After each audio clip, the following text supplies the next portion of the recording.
We're here, yay. Woo. Ladies and gentlemen, welcome to the Monday Night War retrospective weeks. I think 23 and 24 is what I wrote down, and that's Mm-hmm. just a guess. I can't remember. You get lost in the weeks sometimes, but yes, we are back, the Monday Night War retrospective. We're going to find out the results of Super Brawl this week. We're also on the way to the February In Your House. We're going to have Brett Hart versus The Undertaker for the WWF Championship. It's a good time. Myself, I'm Tony Tone Deaf. Welcome to the Clown World Review. And with me, as always, we've got the the fandom champion, Etep Wokuian. What's up, brother? Hey, brother. Welcome to your channel. Thanks, thanks, man. Thanks for having me on, brother. I appreciate it. I missed this last week. Like I said, I was laid up last week watching you guys, listening. Actually, just listening in bed to the stream, and I missed being here. Draven, what's up, brother? I'm Not like much, such man. I'm such a garbage host because I should be saying welcome back, and I don't even. I'm just It's like, like hey, it's it's Etep. like I never left. It's like I never left. Yep. No, man, it's great to be here. I watched these episodes a couple times each. So yeah, they were the nitros. I didn't get to watch Raw because I was too busy taking notes on all the nitros and shit.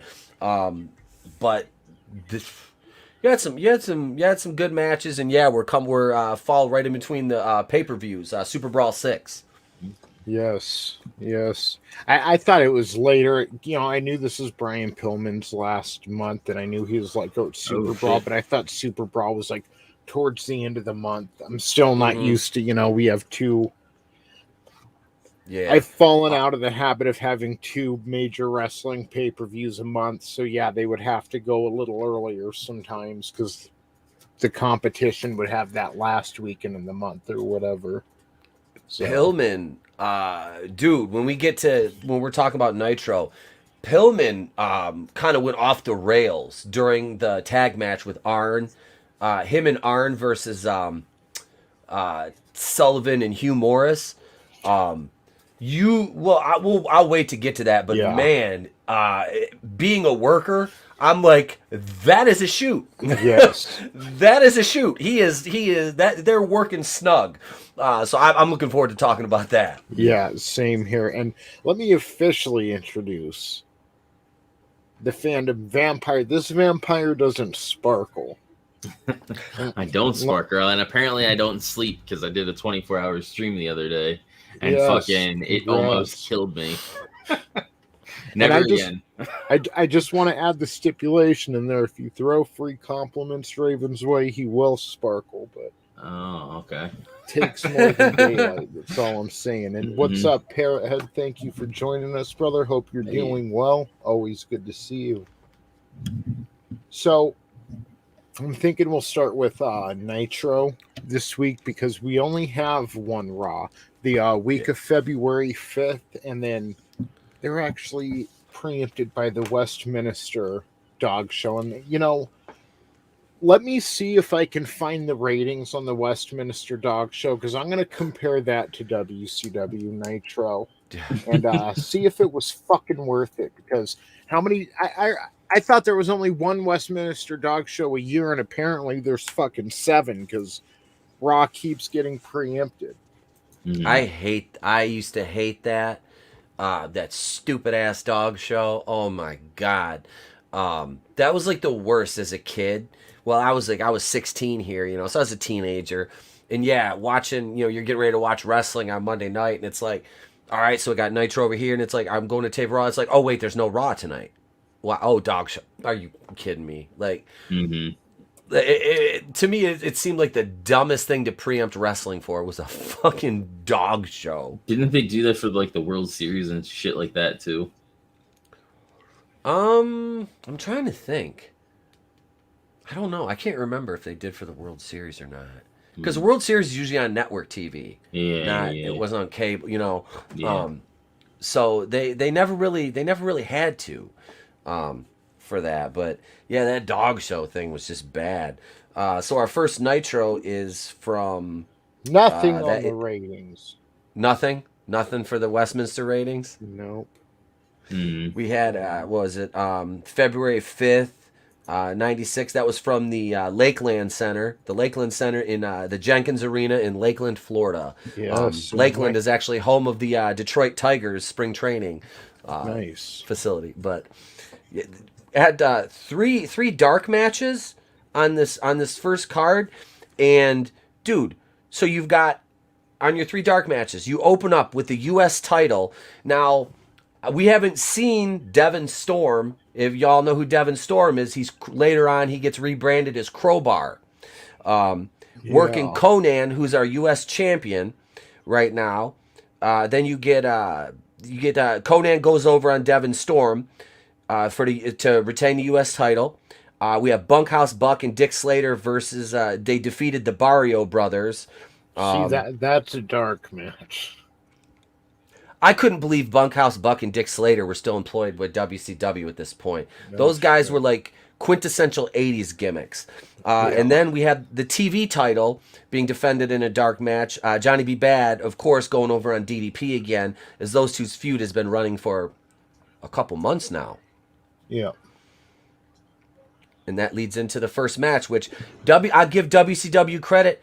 That's some big balls leading with your world champion in the curtain jerker match. Well, let me mention too, their rating this week was a 2.9, and that made them the weekly winner. And then they're going unopposed next week. So, not counting the unopposed show, they've beaten Raw 2 weeks in a row now with a pretty big rating.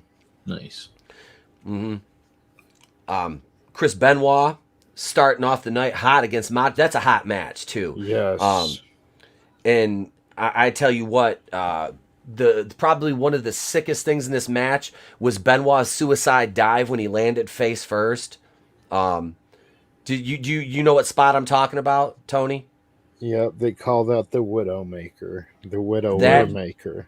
That was sick. When he landed, I was like, oh! I rewound it like 3 times. I'm just like, what the hell was he even thinking? Like, I mean, I know the spot was for Randy to move out of the way, but holy shit, the way Benoit took that fall. No wonder he killed his wife and his kid from post-concussion syndrome and drug overdose. Jesus. Yeah. But so you get a hell of a stiff match out of it. Benoit works stiff. Randy, not so much, but you get, Macho, of course, DQ. Let's really talk about this too, because it doesn't get brought up much, but I mean, Chris Benoit took this so serious and was such a good wrestler because he really loved professional wrestling. Yep. Yeah. And he's going in there on TV for his first, match against the Macho Man Randy Savage, who I'm sure he watched wrestle Ricky Steamboat at WrestleMania 3. So this probably, even with the DQ finish, this probably meant something to Chris. Oh, for sure. And that, that's why they were working so stiff.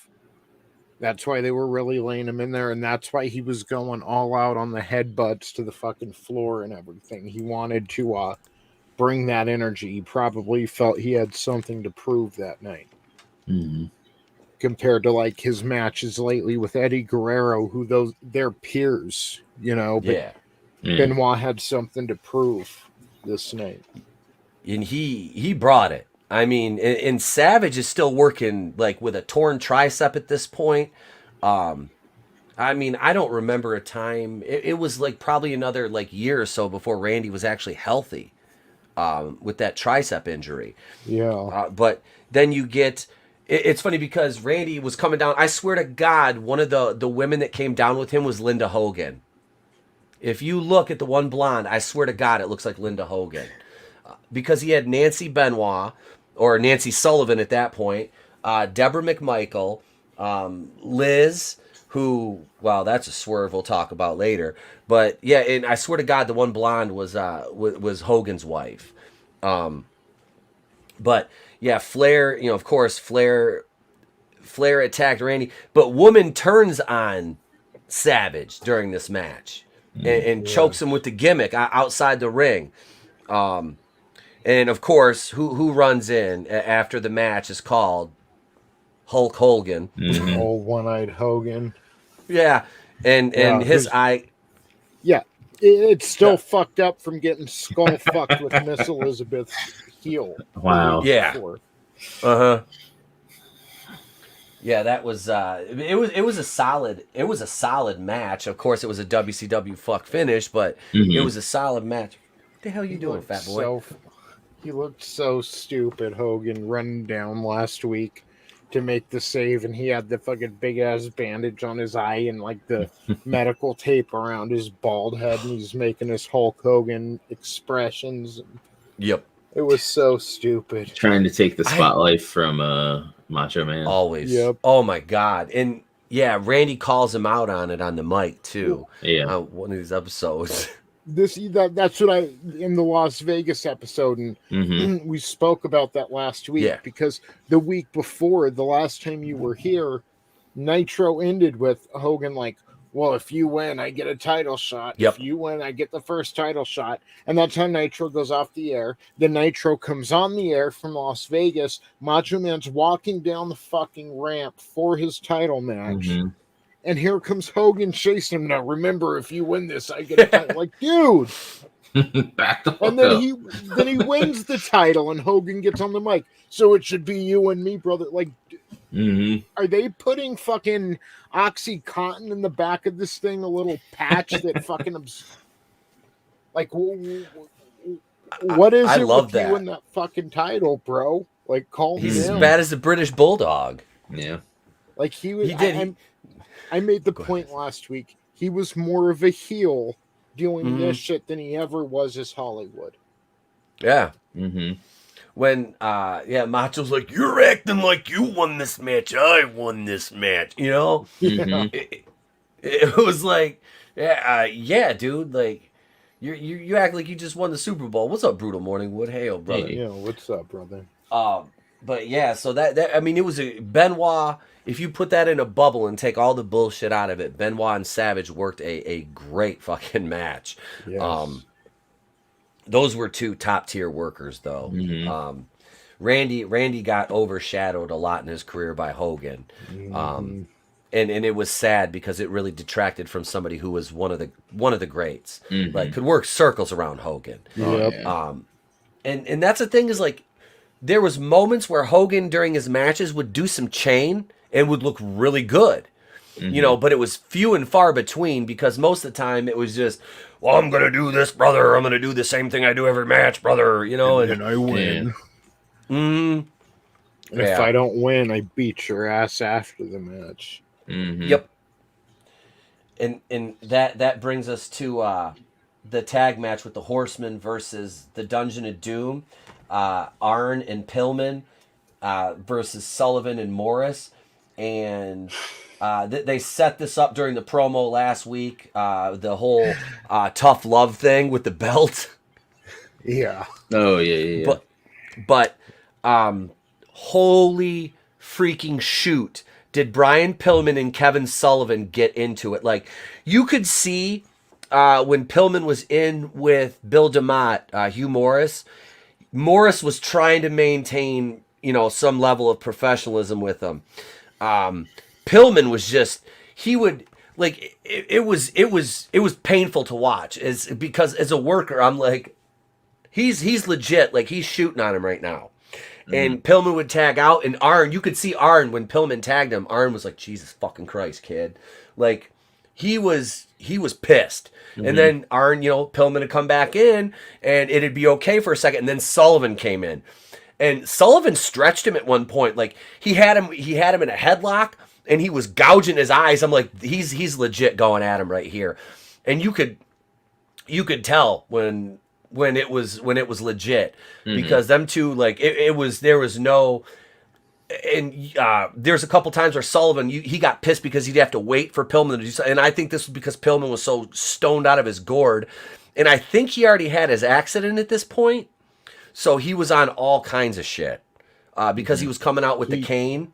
He'll have his accident like because he hadn't had it yet. Because Vince didn't realize it had happened at first. Okay, all right. I think he has it after he left WCW, and then because he was tripping when he was in ECW when he almost whipped his dick out in the ring because he was high as a kite when he did that. Jesus. Because he was legit. He was just going to whip his shit out. Mm-hmm. He was like, I'm going to piss in this ring. And it's like, he's like, holy shit, he's serious. He'll have his accident. This is February 5th, 96. Mm-hmm. He'll have his accident April 15th, 1996. And he was dead before the end of the year, wasn't he? Did he die in 96? October 5th, 97. Okay. So he's got about a year and a half left. That was a loss. Damn.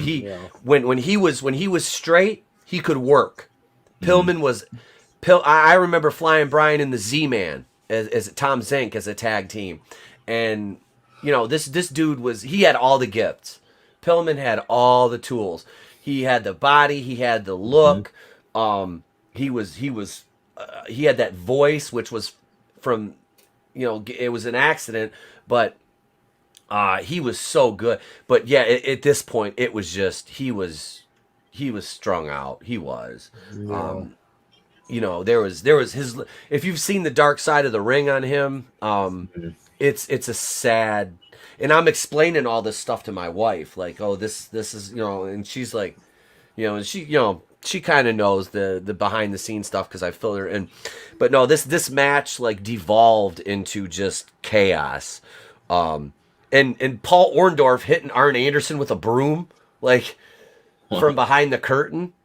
Did you catch that, Tony? That was Orndorff that hit him with the broom. Orndorff? I didn't know who that was who hit him with the broom. Because he came out on the and got at the commentary spot. We had the neck brace on still because he had that neck injury from the pile driver, and he made allusions to it because you could see him behind the curtain, hit Arn with the broom, and then when he comes walking out, you can kind of see the clothes because you could see him through the curtain. So it was Orndorff that did that. This one, let's see, what happened? Pillman, it was a DQ. The Horseman won. But yeah, he was just unprofessional as all get out during this match. I've seen some people go and shoot in the ring like that, and it looked bad. And Eric Bischoff kept making allusions to it because he hit the cameraman twice. If you saw that, Pillman walked by and smacked the cameraman like 2 or 3 times. He hit the cameraman and just. You could see it in the other 3 guys in the match. Like Sullivan was, and he was the booker at this point. He was pissed. That's why I think he went after Pillman the way he did because it was making him look bad. Because now he's got to answer to Bischoff. Behind the scenes. Bischoff's been trash talking Pillman for weeks now. By the way, no. So there was heat between those two backstage. Yeah. Because Pillman wanted more. The reason he wanted more money, and Bischoff didn't think he was worth the money, and he was just starting to come out with this loose cannon gimmick to try to raise his real estate. And he wanted to use WWF against WCW to get a better contract, and he ended up going with WWF. After a stint with ECW, but at this point he's negotiating with both. Yep. Yeah, because Eric was like, "Yeah, go ask him for that money" or something like that. Because I kind of vaguely remember that from the Dark Side of the Ring when Bischoff, because Bischoff told him, he goes, "Yeah, go tell him you want that much money," because he kind of wanted to get rid of him because he wasn't going to pay him. Yep, it sucks. Like Brian Pillman, this is it. He won't be back in WCW. No. Yeah. He's gone. Yep. So from there, what do we go into? We went into Flair with Woman versus Marcus Alexander Bagwell, which pretty paint by numbers match. Flair Flair won. Bagwell looked all right, but Bagwell could work. He got in his own way though. He did. Professionally. His attitude was very poor, and just well, he cost himself after the buyout in 2001. His mom called Vince McMahon, and Vince was like, "What the fuck?" Get the fuck out of here, kid. But yeah, he had a decent match with Flair. There was a couple spots where Flair hit him and Bagwell threw himself over the top rope. I was like, that looked wonky. It looked bad. But these two would go on and be in a stable at the end of WCW called the Magnificent Seven together. But no, it was a decent match. Flair ends up going over with the figure four, which he didn't release after the match. And Macho Man came out and chased him away. And that would set up for the cage match at SuperBrawl for the world title, which Savage had won from Flair. So their return match for the strap at SuperBrawl 6 this coming Sunday. So it was a decent match though. I'm not gonna poo-poo the match totally. Like I said, there was a few bad rough spots in there, but it was more on Bagwell than it was Flair at that point. It was just the way he sold things. It was the way he sold things. It just didn't look good. It's fun to contrast this to Benoit and Macho Man. Oh, and it shows how good Benoit really was, because Marcus Bagwell, being from Georgia, definitely had something to prove that night, going out there and wrestling Ric Flair. That's horseman country, and he was a little overzealous, where Benoit kind of kept his cool. Yep. Yeah, Benoit, but Benoit was already kind of a veteran at that point because he'd been trained in Canada. He'd wrestled all over Canada for Stampede, and in Mexico is the Pegasus Kid, and in Japan already before he came. Hail Red, what's up, brother? So yeah, Benoit had a better pedigree than Bagwell ever did. Even at the young stage of their career, because I think they were about the same age, honestly. Bagwell never really left the nest. He's from that area, and then he signed with the promotion that used to have that territory, and before they went national, and he didn't have the same lived experience as Chris Benoit. And Bagwell had been working a tag with Riggs, so he was a little more protected at that point.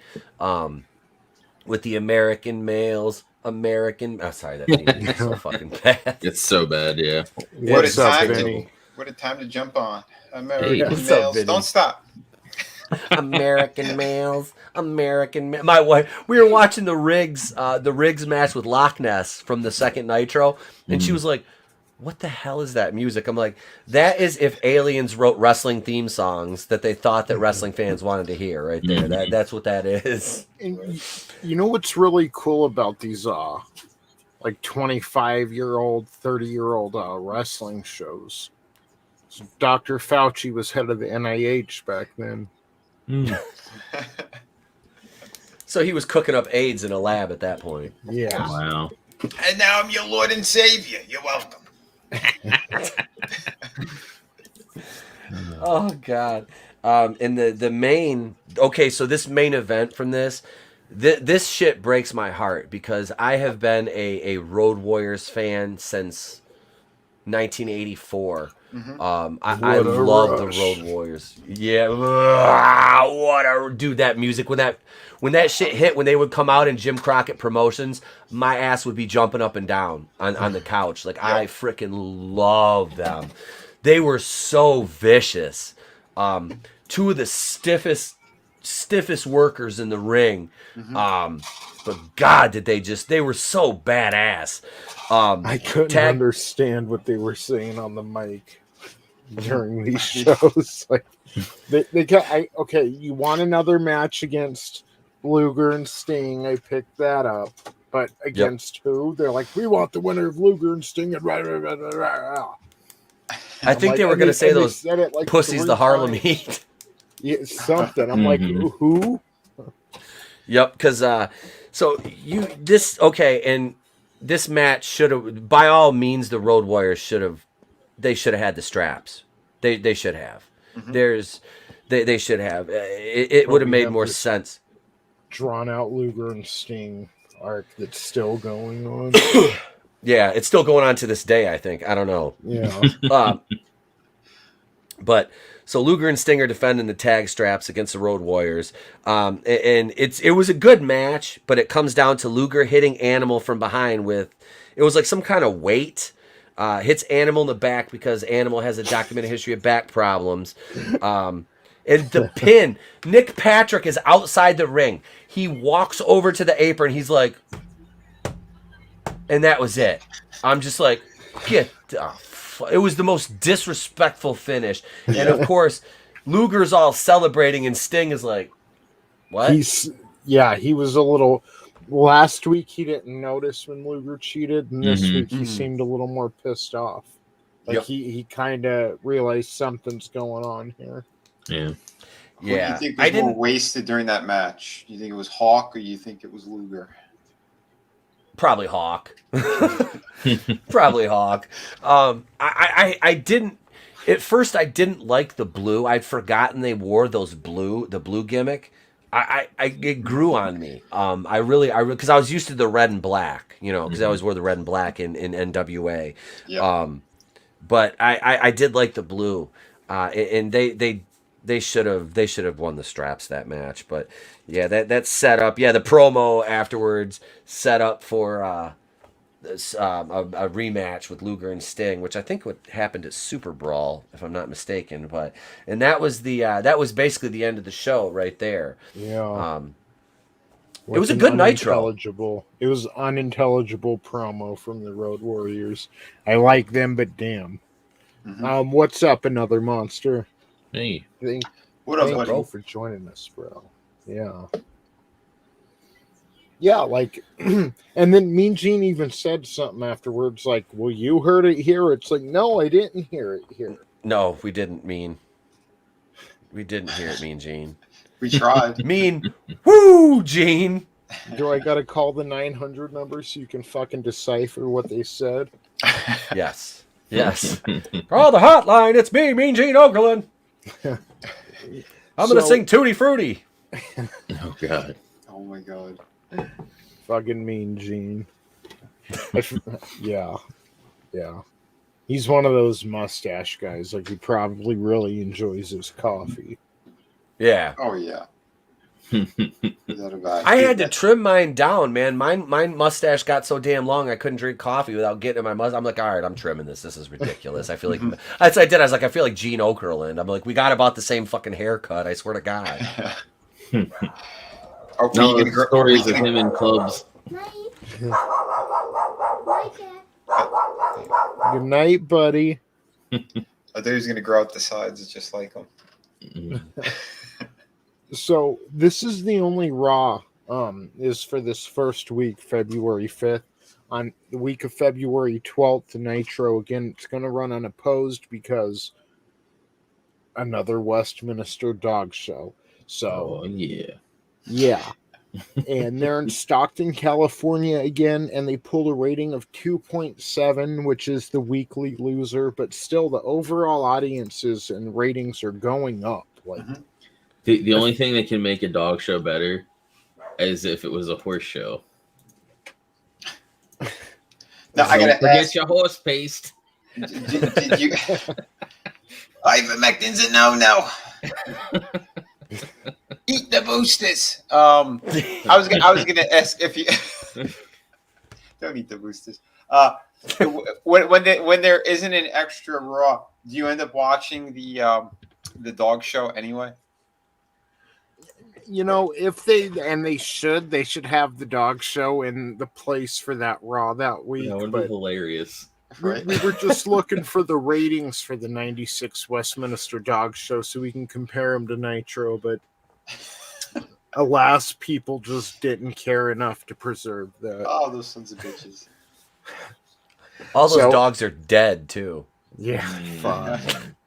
Damn. Someone has a time capsule, and it's like they're digging it up now just for tone. Wow. I want to include the ratings for the 1996 Westminster Dog Show.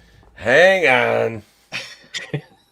Well, I was gonna wait until 2030, but there's probably not going to be a world left. Let me dig it up now. Yeah. You know no what? shit. It'll be fine. It'll be fine. It'll be fine. So, like, even a 2.7 is a weekly loser. I mean, the winners weren't getting that much of a rating just a few months ago. So fans are starting to take interest. And what did we have? Chris Benoit versus Macho Man for the WCW Championship as the opening match for Nitro. Here, we have HBK and Diesel going against the British Bulldog and Yokozuna that was booked at the end of last week's Raw. And HBK and Diesel, they're undefeated as a tag team, and they end up defeating Cornette's guys here. And it was actually via countout. Shawn Michaels super kicked the legal man Yokozuna through the ropes, and Fat Boy couldn't get up after that. Of course not. So Jim Cornette reprimands Yokozuna in the middle of the ring after Shawn Michaels and Diesel celebrate. Shawn's on the road to WrestleMania. And Jim Cornette, again, he reprimands Yokozuna and like gets in his face and kind of shoves him. And Yokozuna gets that look in his eye and ends up fucking Jim Cornette up. So Owen Hart and Bulldog attempt to attack Yokozuna, but he clears them from the ring. And the fans are going wild over this, that Yokozuna's finally coming back over to the babyface side of things. So, yeah. Started off Raw pretty hot. We get another Mankind segment. He tells everyone to have a nice day. He'll be making his debut soon.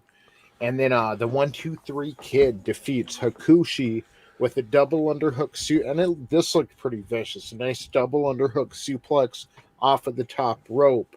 And he had a baby bottle in the corner to hype his crybaby match with Razor Ramon at the February in Your House. Loser of that match has to wear a diaper and suck on a baby bottle. So Vince Russo, full of. I was going to say, that's a Russo book. Yep. Yeah. And Pat Patterson in that corner. Yeah, wear that diaper. Jim Cornette and his lawyer are backstage demanding, and it's the same lawyer from like 1995 when like British Bulldog didn't get his title match, and blah blah blah. So same dude. Clarence something was his name. Yeah, was that his name? Yeah. Something. Clarence Mason. Clarence Mason was the lawyer's name. That's right. Yeah. He's demanding Vader be reinstated into the WWF. He speaks some legal jargon. Then we go over to Gorilla Monsoon, who said he has a hairline fracture in one of his vertebrae, but he will heal. And Gorilla apologizes to the fans for getting physical because the week before when he got into it with Vader, he really was the first one to Vader might have grabbed his shoulder and pulled him around, but Gorilla Monsoon was the one who first laid hands, and started knife edge chopping Vader, and that's what got him fucked up. So Gorilla says he responded like Gorilla Monsoon to that situation and not like the WWF president. He apologized. And then we go, it seems like both shows are an hour, and it feels like I'm typing so much more for Nitro. Because they're having like promos after every match and just a lot going on. You see, you see some of the same wrestlers multiple times throughout the night, and whatever they're doing, it seems to like do a lot more with that hour. And now this was a longer match. It took up the better second half of Raw, but we get the WWF Championship. Bret Hart defends against The Undertaker. And Rowdy Roddy Piper's the acting WWF president, says this is going to be something of a three-way match. And what he means by that is Diesel comes down. He's not official in the match, but he ends up attacking both wrestlers. He jackknife powerbombs the Undertaker twice. Bret Hart's laid out on the side of the ring. And that's kind of how the match ends. It's like a 20-minute long match. And Diesel comes out and fucks them both up, kind of to hype his match for the WWF Championship, because he wants Bret Hart since Bret took the title from him. So, yeah, that's kind of how... Oh, no. Then we get a Billionaire Ted skit. Like 2-3 weeks ago, Vince is like, this is the final one. But every week we get a new one. Wow. And it's just, poking fun at WCW against the threat of legal action. They're sitting in the newsroom again, and the reporters are asking them, why do you want to put the WWF out of business? But then they show, I wonder if I can pull this up.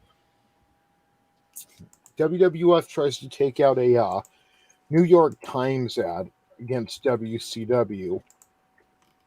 And they're asking, like, Ted Turner's stockholders, here it is right here.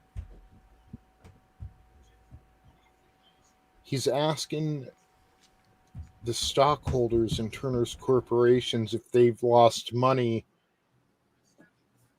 for Ted Turner trying to put the WWF out of business. And I guess the ad got rejected at first. And then apparently I think they got it back in the newspaper, but things are heating up on the legal side for these two. Wow. The pro That's some wrestling petty torch. shit. Yeah. Dude, Vince is a petty asshole, though. I mean, he always has been. That's true. I mean, look at some of the things he did to workers. He was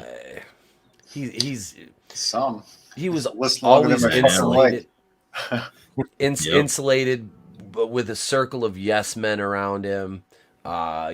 Saddled great, talented workers who would go on to do better things with shite gimmicks. I mean, look at Steve Austin, the ringmaster. That was his idea.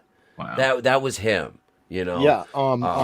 Brian Adams, I think, was supposed to get the ringmaster gimmick at first. Yep. But he was Crush. Yeah. Kona, the Hawaiian gimmick, and then he was Crush with Demolition. But Adams is another, God rest his soul. I liked him when he was in Chronic with Brian Clark. Yeah, I liked that Chronic. I did too. I love that freaking tag team. They just had that shitty match with Undertaker and Kane at the pay-per-view that really ruined their careers in the Fed. I don't even remember that. I do. It broke my heart watching that. That was at Invasion. And it was such a bad match. It was sad to watch. Because it did. Vince told him, he's like, you guys go down to OVW, and both of them were like, fuck you, would go to Ohio Valley, go down to get bumped down basically to the minors. They've been, in the big time for, over a decade each at that point, but yeah, that's another fucking sidebar What took story. him out, by the way? Brian Adams? Yeah. His heart, I think. Oh, wow. Typical wrestling. I mean, it was his heart. Canada was never the same. Yeah. Cuts like a knife. Athletes in their hearts. Get your boosters. You know what's sad is when you search how did Brian Adams die, all you get is like celebrity death hoax for the singer and not the wrestler. Yeah, that's sad. I follow Brian Clark, his old partner, on Twitter, and he said something about him. It was a while ago, but I was like, Adam Bomb, fucking Brian Clark with Adam Bomb with his manager Johnny Polo, aka Raven. Combined drug intoxication is how Brian Adams died. Yeah. You know who else is dead? Bob Dole. Bob Dole. Bob Dole. 98. Bob Dole. Holy shit, man. That guy was old back then. No shit. Remember Norm when- Macdonald Dole? used to play Bob Dole, and he's Yeah. dead too. Remember Oh. when the podium broke in during the 1996 election? Fucking, he leaned on the podium and it fucking broke, and he went face first off the fucking stage. Who I the need to hell turn would that have into thought? Who would have thought that Norm would have kicked the bucket first? I know. Shit. Jeez. Wait, Bob Dole's still alive? Not anymore. He just He died. just saying, died. I would say he just died, didn't he? Yeah. Where were you in the conversation? I don't know. Remember I'm the I'm skit sober. of, This is a problem. Norm is Bob Dole, but within the real world, like MTV's Real World. I don't know. That shit was hilarious. Fucking. Wasn't he doing? I just like when they did that on Viagra Family Guy. commercials? Wasn't he doing Viagra commercials? Bob Dole. Yes. Oh no. Oh no. Bob Dole. Bob Dole. Oh my god. Dun, dun, dun, dun, dun, dun, dun, dun, dun, dun, dun, dun. He was Bob the Dole point is fell. He was fucking old back then.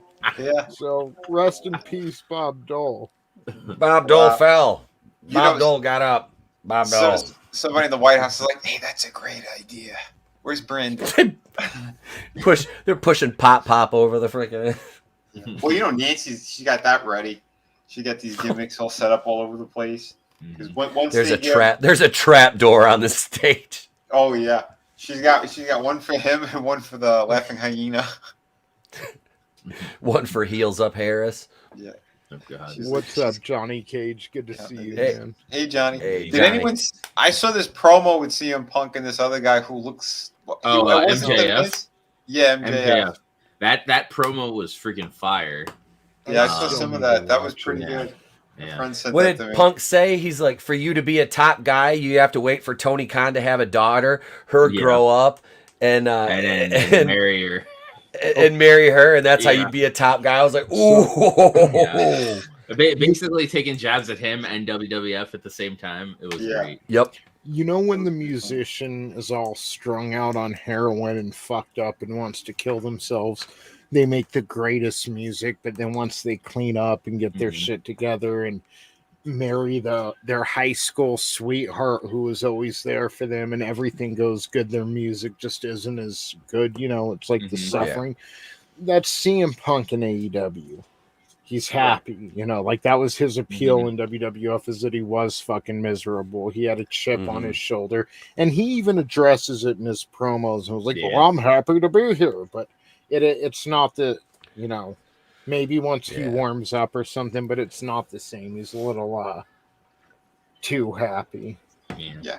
There's no fire. There's no extra passion. It's like, I'm just doing my thing now, collecting money. Okay. That's why my promos were so good when right before I quit, because I was so miserable. 'Cause I was always drunk and stoned when I was wrestling. It's possible, but you had Probably more heart, They more should- fire in it, right? My wife was threatening me with a divorce. They should turn Cody Rhodes heel and have CM Punk as the babyface wrestle him, and it'd be like that, or even have him be like how Stone Cold was against like the Vince, sort of Yeah. something like that. Because Cody's getting go away heat. Yep. Cody Rhodes is a piece of shit. I'm sorry. Cody Rhodes is a piece of shit. He doesn't belong on TV. He's He's not his never. dad. No, he ain't. Or He ain't brother. even his brother. Mm-mm. He ain't Yeah. even. And Dustin wasn't shit when he was Dustin. He was good when he was Gold Dust. Mhm. Which You know, is sad, 'cause that gimmick was so bad. Oh, I was honestly never a fan of it. Nope. I don't like kitsch gimmicks like that. I never did. I like more reality based, grounded type gimmicks like the Austins and Scott Hall and Kevin Nash, as opposed to Diesel and Razor. I never liked Razor Ramon. I didn't like the gimmick. I didn't like it. I was like, because I've seen Scott Hall wrestle since he was Big Scott Hall wrestling down in Florida. Yep. I'm like, this is a shit gimmick for him. I was like, what is he? Is he like Yeah. dollar store Scarface? Like Uh-huh. what? And Like Johnny and Cage, you better be careful because Etep's favorite tag team is the Young Bucks. He's got all their idiots. shirts. Oh god, No, the Young Bucks are terrible.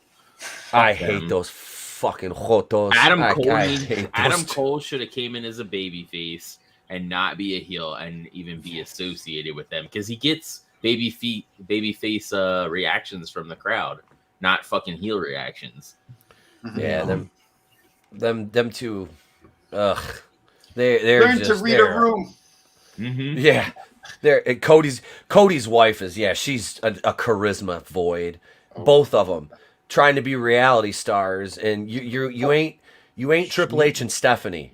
Nobody cares about you. She Dude, wrestled for 2 weeks and then used her pussy on Dusty Rhodes' son. Like, you're not as accomplished as you think. Mm-hmm. Yep. Wow.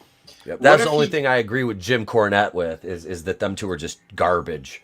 What if he gained another 150, 200 pounds and then started wearing his dad's polka dot underwear?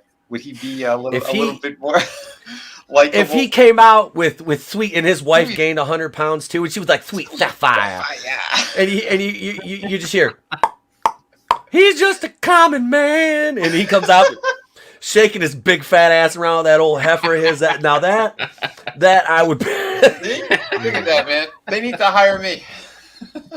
Goddamn. It's me, baby. The American dream doth roll with my beautiful Sweet Sapphire. 2.0. No, Cody. It's no.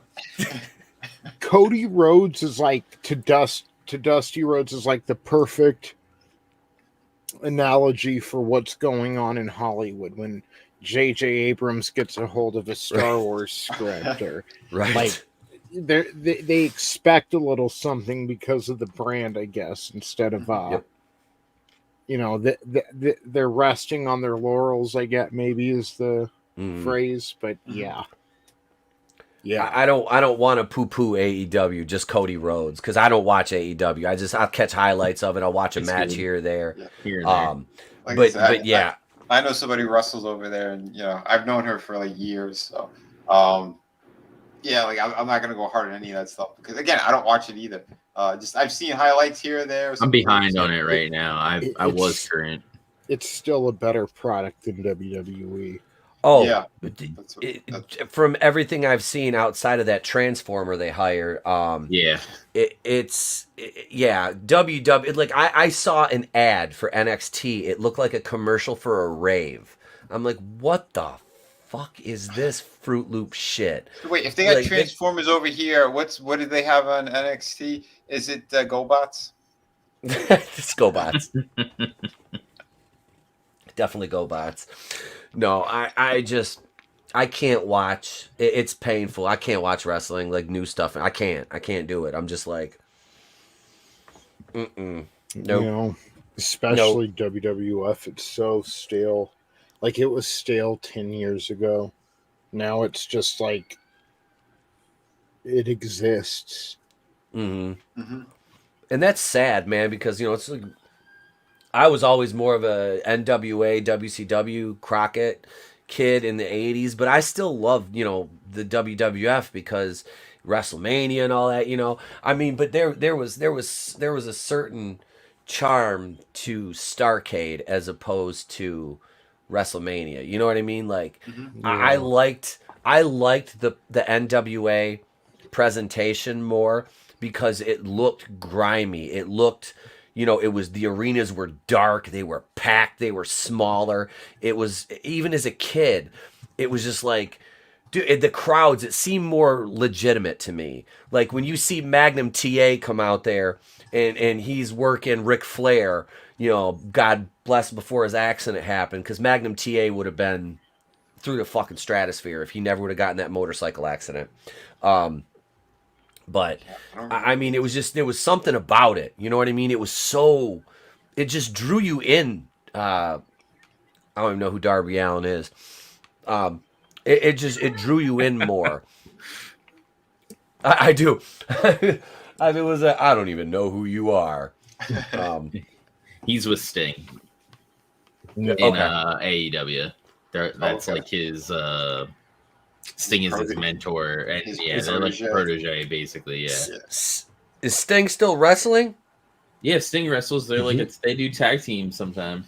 Did they spray paint his He bald looks spot? good. Eric Yeah, he July doesn't do bad. even mentioned he's like, I hope I could put on like a good wrestling match like that when Does I'm he? 60. Good. Yeah. Good for him. Wow. Good for Stinger. Yep. Yeah. Good for Stinger. That's I But see a lot of those all guys. out. Like he doesn't go all out, but Yeah. like, for what he can do, like it's pretty good. Obviously, He can because hit- of fucking dipshit fucking Seth Rollins, we Oh. have Sting that we have now, which is bullshit. And the Yep. fact that Seth Rollins is even still fucking wrestling or even employed by anybody is amazing. Didn't he have Becky Lynch's baby yet? Didn't she knock him? Didn't she knock that little I'm glad girl that off? fan beat He the had a shit out of him. C-section. Yeah, when that fan jumped him. Oh, that was the funniest shit I've ever seen. Does anyone have that clip? Maybe we should watch that clip.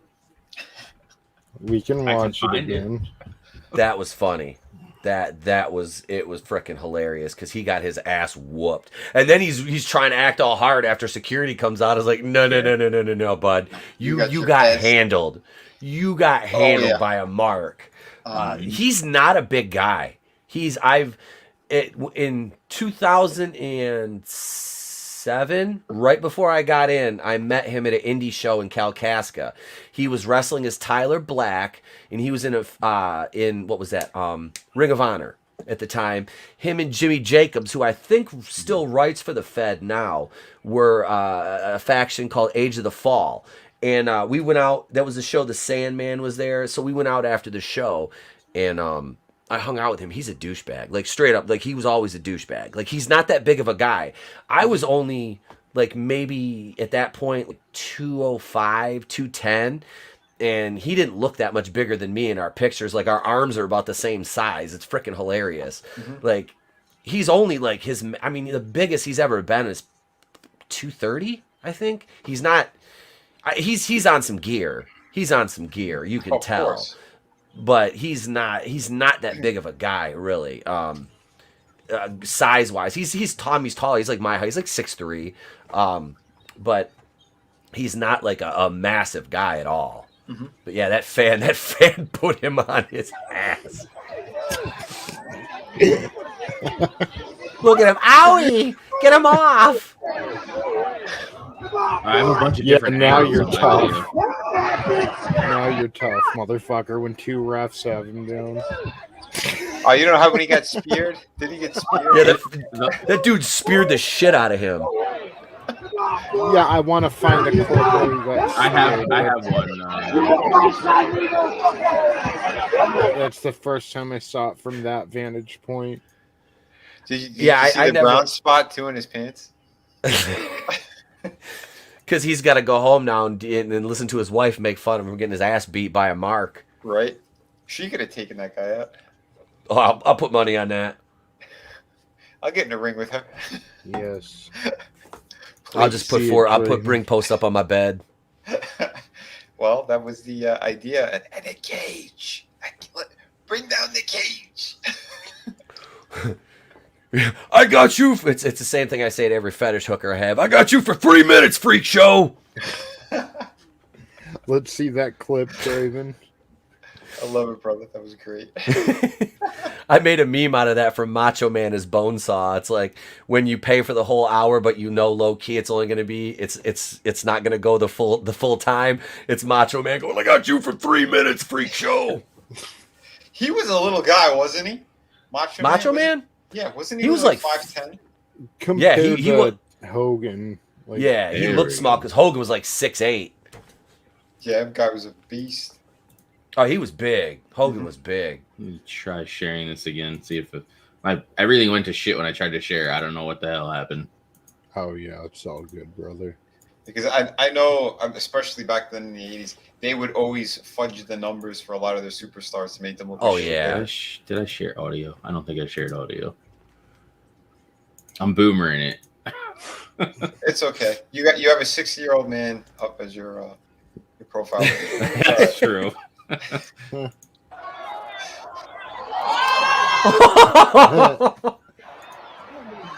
This is a bunch of different angles, I guess.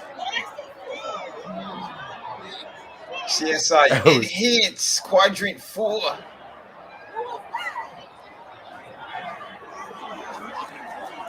Yeah, Seth starts talking hilarious. shit after he gets dropped. Yeah.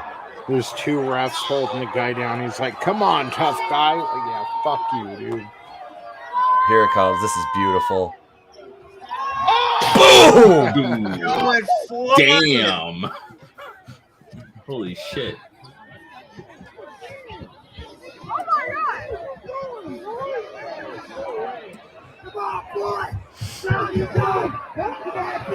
Is that all you After the got? fucking refs and all that took him down. Yep. It would have been funny if he did get out from under there and hit him again. Oh, it would have been hilarious. I think I can't remember what match it was. It was a WCW match, but Oh, from the other whatchamacallit, one of the referees whoops the shit out of the fan that got in the ring worse than the wrestlers were. Yeah, I remember that too, but I don't remember. I think it was, and it was the small ref. It was like Randy Anderson, the one they used to call Pee Wee. He was beating this dude and like stomping on him. I was like, oh, like Randy was going to town on him. But you got to remember though, man. Like I remember when that one dude grabbed Raven by the hair and ripped him right out of the ring when he was sitting in the corner. Do you remember that? No. Raven was sitting in the corner cutting a promo, and he's talking shit about DDP, and then the Mark jumps the barricade, runs down and grabs Raven by the hair and just ripped him out of the ring. And they cleared him out, like the ringside security cleared him out. And Raven, it ripped his coat, his leather coat. He gets back in the ring and he brushed his hair back and he sat back down and he went back to cutting his promo like nothing happened. Honestly, he played it perfect. Wow. It was a perfect like heel. Like, Triple H, when that one dude jumped in on Austin, Triple H was beating the fuck out of him. Yeah, I remember. If you guys remember that one. Yeah, I remember that. Yeah. And Raven was like 47 at that point, so he had plenty of lived experience to handle that well, you know? He knew exactly how to handle it. And he was just like, no, I'm not even going to acknowledge it. He goes, security's got it. I'm just going to be a heel. Just, Yeah. You know, it was good. But yeah, seeing Seth Rollins get knocked the fuck out was beautiful. That was great. All day long. Like if there Arm is a bitch. like I don't want to see, like I remember Triple H went after someone who went after Linda McMahon too. A fan came in and went after Linda, and you know, Hunter's like, I want to be a part of this fucking family. I better do something. But you never want to see the fans running into the ring and attacking, or like Steve Austin at No Way Out 2001, the 3 Stages of Hell match, the pay-per-view I attended. This fucker threw a unopened can of beer at Austin after the match ended. The cage lifted, and the fucking butt of the can hit Austin in the forehead. So, Shit. Like unless they edited it out, we'll watch it sometime, like on the network or something. But that shit hit Steve Austin. He fucking grabbed his head and was rolling around in the ring. Fucking, I remember security dragging that asshole out. So you never want to see that happen. No, except if it's Seth Rollins. Yeah, then it's fucking funny. Right. Or Roman Reigns. like, I'd be alright with him too. Fuck that guy. Fuck that guy. Yeah, fuck Roman Reigns. He's a piece of shit. Did he really have cancer, or was that a fucking work? He really did. He did. Yeah, he really did. He's a shitty worker. I wasn't fully aware. That's why I didn't know. I remember hearing about it in passing, but I never really. But apparently, fucking John Moxley, Dean Ambrose, he's the same age as me. I did not know that. He's 36. His birthday was just recently. Yeah, I thought he was older. Yeah, I did too. He looks older. He looks a hell of a lot older. Sucks. I thought he was going to be the next Steve Austin. And Yep. They fucked him up. Yeah, they did. He was getting it, man. He was blowing up big. Yeah, I thought he was going to be the big one out of the Shield, and Vince is like, Roman and Seth. Yeah, Mhm. they look like one looks like the other one's ventriloquist dummy. What? Roman's putting his hand up Seth's ass. Again, but this is them not reading the room again. You can see Mhm. the guy who really has the heat, and they won't give it to him. Well, Yep. even what was it? Freddie Prinze Jr., who used to write for them, was saying about how they're Yep. like, and I hate to bring him up because he's a piece of shit to begin with. Yeah. But he's pretty spot on with like they don't know what the fuck they're doing. They're overwriting for the show Mhm. instead Well- of like, you know. These guys cut their own promos from the time they get into the business. Mhm. And then you're basically trying to turn them into stage actors and say, hey, Yeah. memorize these lines and then Mhm. go work a match and remember exactly what to say after the match like it's scripted. Like, Mhm. Yeah. you don't do that. You don't do that with Worker. You got to let them be organic or the crowd can pick up on that shit. And Yeah, the of course. fuck ups are funny, you know. It's funny Yeah. to see a wrestler cutting a Yes. promo off the top of his own head, and he Mhm. fucks up sometimes. That like adds to the show in a way, you know. Mhm. Sid. That man I is- got half the brain that you do. And then he gets shit like fucking was Steiner and his Steiner math or whatever. Yep. Yes. Oh my god, Yep. glorious. Macho Man. I've been to the danger zone. Helter Skelter. He kept saying that Hogan! at the end of Nitro. Like, why do you keep saying Helter Skelter, Mom? I know. I was like, Yeah. should he be saying that? And The then man guys is- that I don't. Started losing it already. Mhm.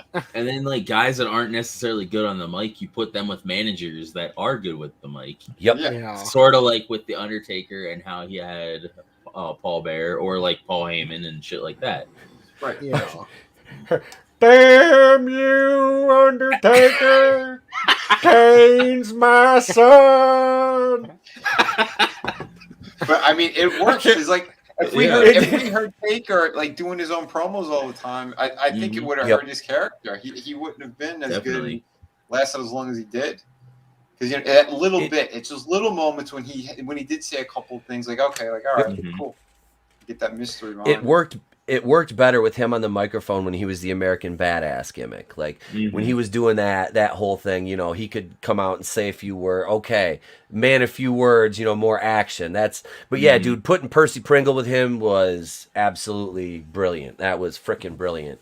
And just gave me one of my old coworkers. I love him to death. He's a big, huge, fat guy, Mhm. and he would do that. We would be in a work truck and just driving, and he would start doing like a freaking Paul Bearer promo with like a thing of Mountain Dew, and I'm just like, God damn, you fucking asshole, knock it off.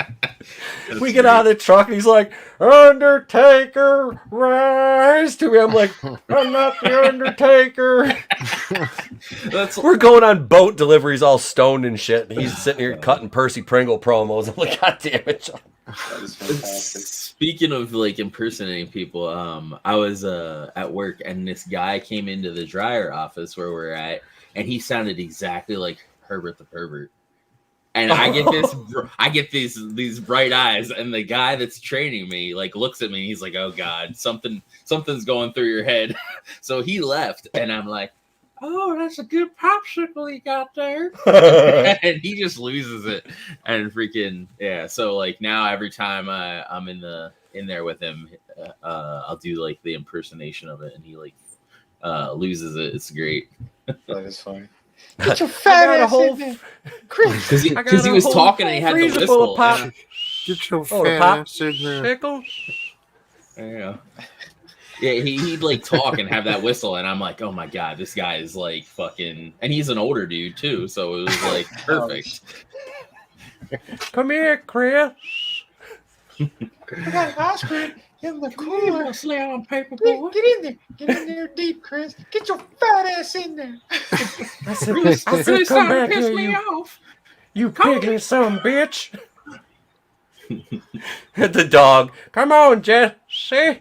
The fucking dog with his limp ass Dragging legs. himself, yeah. His pelvis turned to dust.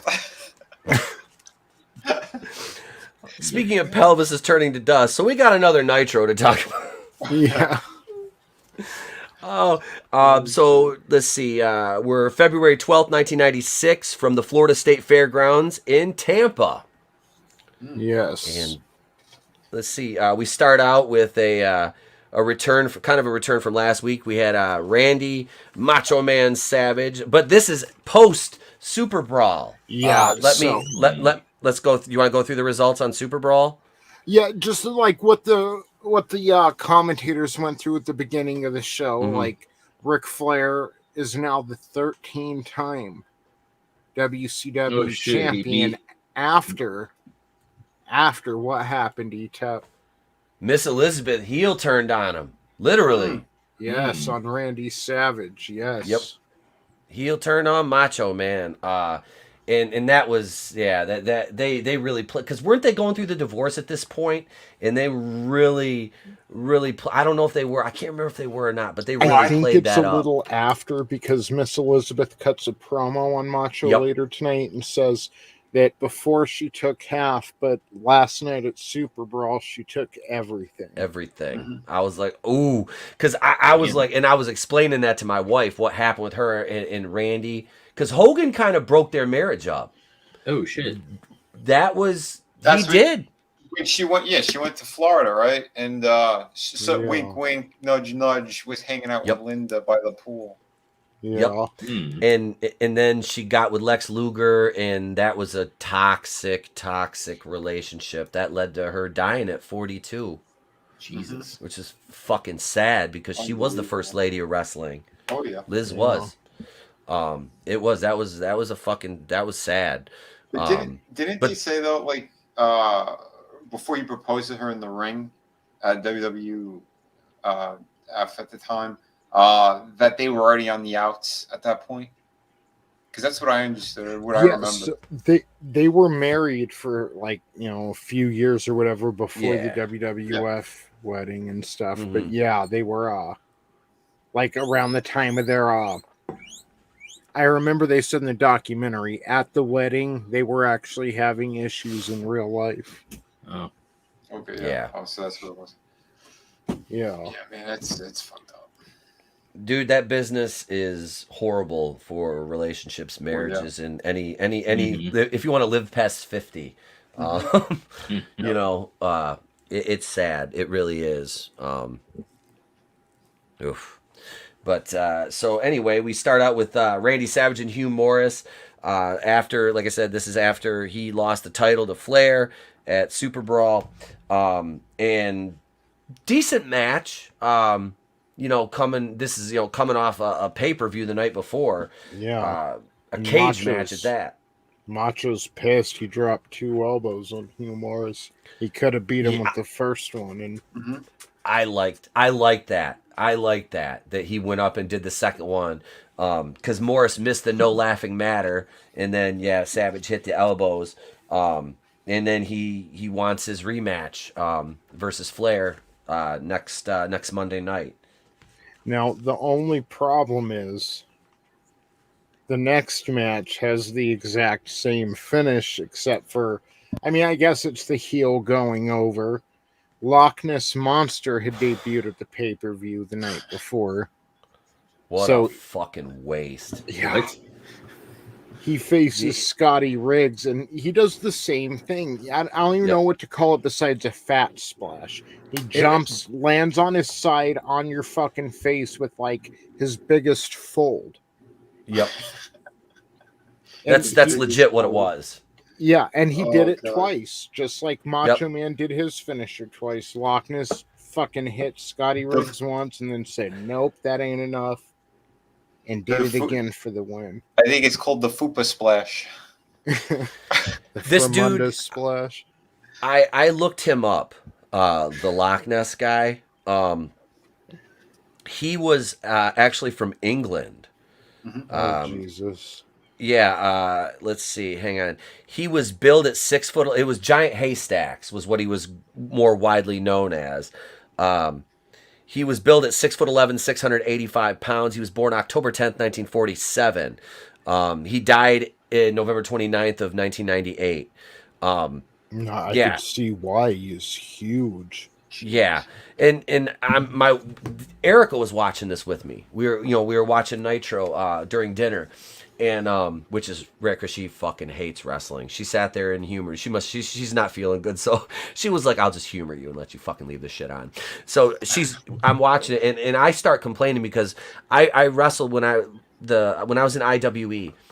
We had this big fucking just fat tub of shit. He was like 6'7", probably about, I don't know, like 450, 460, something like that. Named Bill Blackwell. And it's funny, after everybody that was worth a fuck left our stable, which was like me and my tag partner, then they were left with like the retarded remnants of what could have been. They brought him into the stable. And this guy, I hated working with him when I was in it, because what am I going to do with you? You're 6'7", you're 460 pounds. I can't hit my finisher on you. I can't, I can hit you with a chair, but it's like, what do I have to do? I have to sell all your bullshit because you're too fat to fucking do anything. Like, I hate it. I hate guys like that. It's like they don't have to work as hard, because they're just like, look at me, they just show up and they're just a big fat guy, and it's like, you should have came into the ring with like Pepperidge Farms cookies and like just put them out there on the mat. And it was funny because we me, him, and another one of my buddies, Chuck. Now, like, mind you, I'm 6'3". At this point, I'm like about 245, 250. He's 6'7", about 460, and my buddy Chuck is like 6'5", about 350. And we go out to the bar, the three of us, and I said, walk on each side of me. Because we were in my hometown. I said, walk on each side of me. Walk into the bar, and I said, just keep everybody away from me. And they were acting like they were my fucking bodyguard. It was so fucking funny. Nice. I go to sit down. Somebody comes walking up, and Chuck just puts his arm up and goes, no. I'm like, it was fun.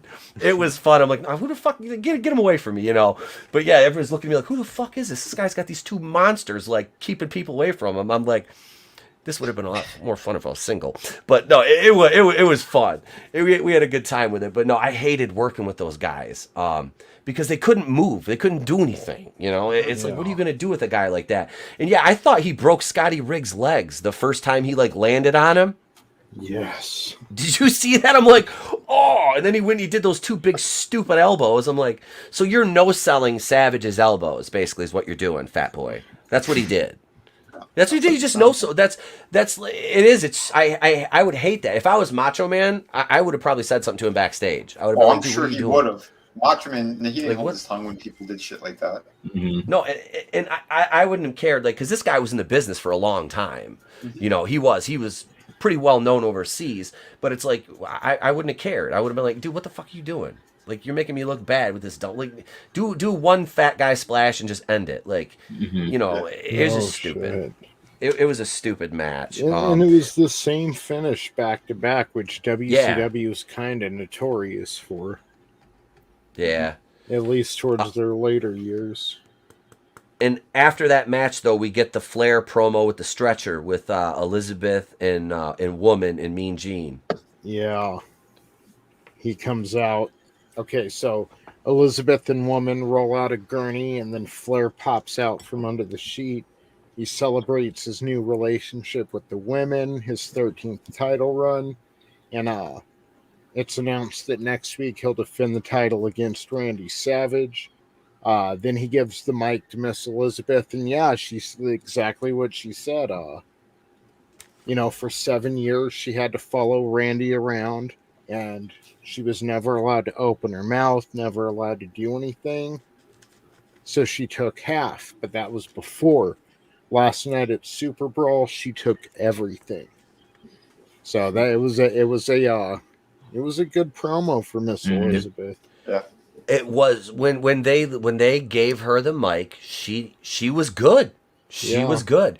It was moderation. That way it meant more when she said something. Mm-hmm. Yeah. Oh yeah. And I was explaining to the wife, I'm like, she's dead. Mean Gene died, and somehow Ric Flair is still alive. I'm like, do you think he banged Miss Elizabeth too? Well, we know it's not Viagra because that shit gives you dementia. I don't know if he did. I honestly, because I don't think Miss Elizabeth was a ring rat.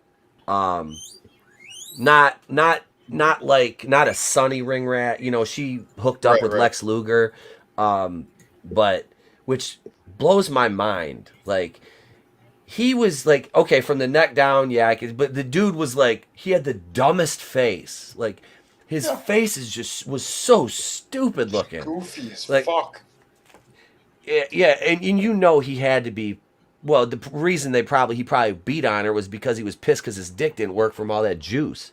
Yeah, and he probably had a baby dick on top of it.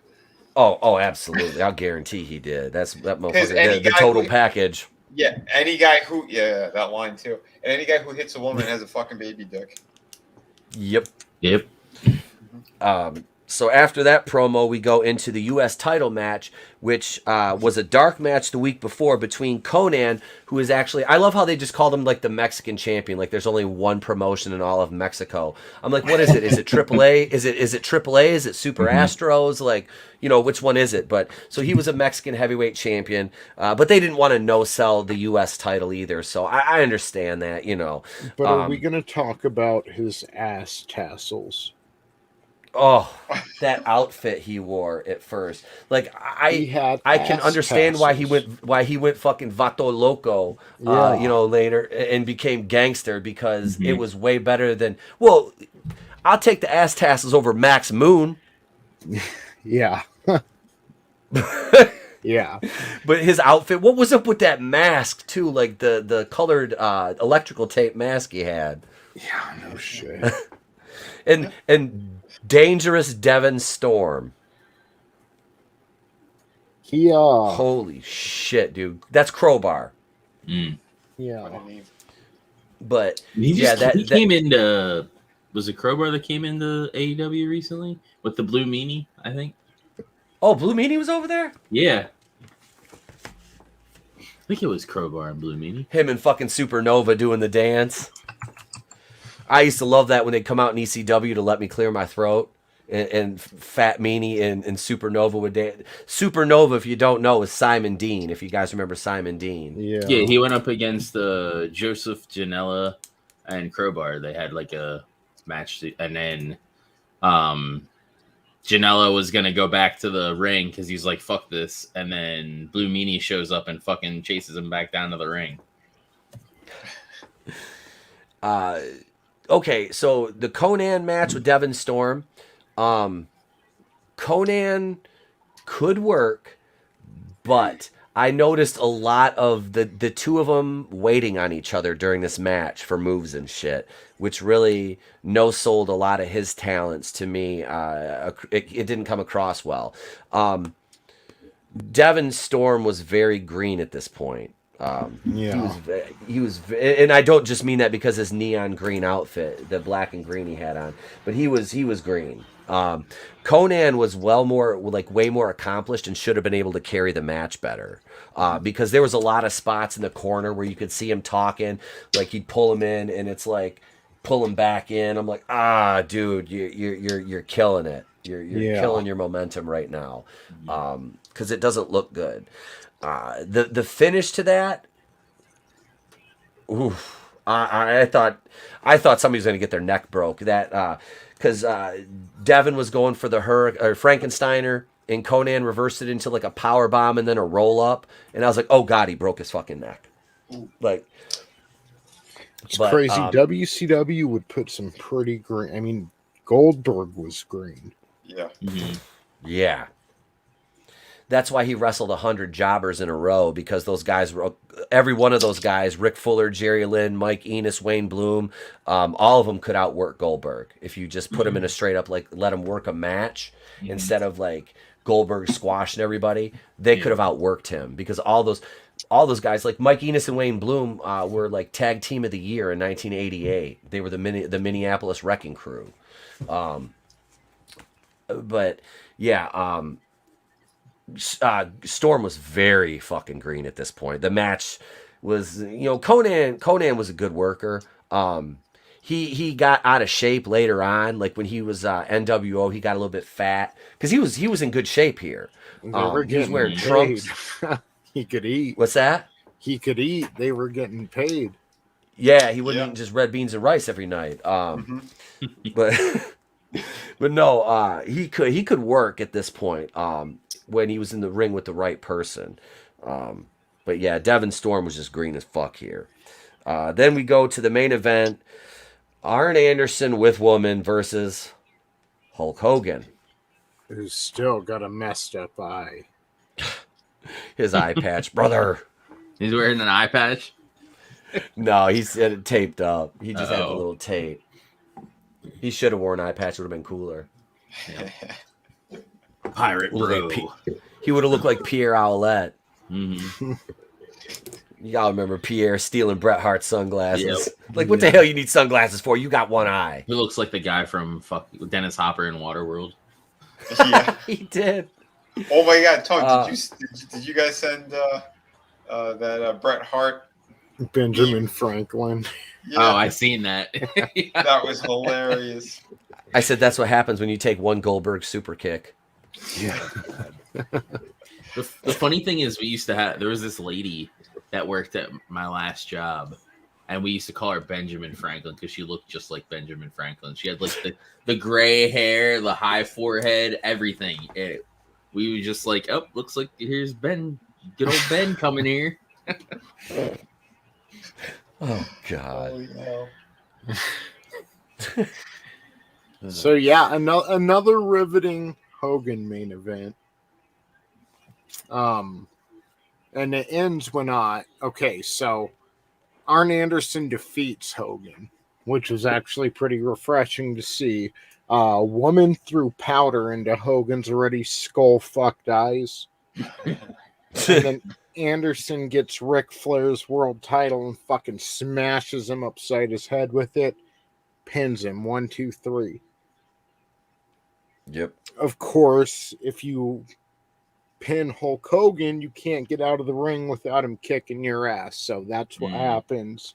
Mm-hmm. The Horsemen run in, then hulks up, starts kicking their ass. Then Randy Savage basically comes out for no reason.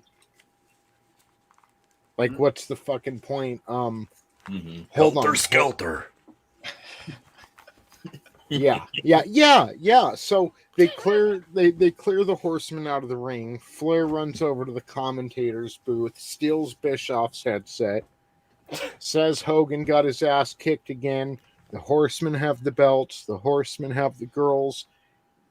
Then Hogan and Savage chase the Horsemen out of there and just say helter skelter for about 4 minutes before they go off the air.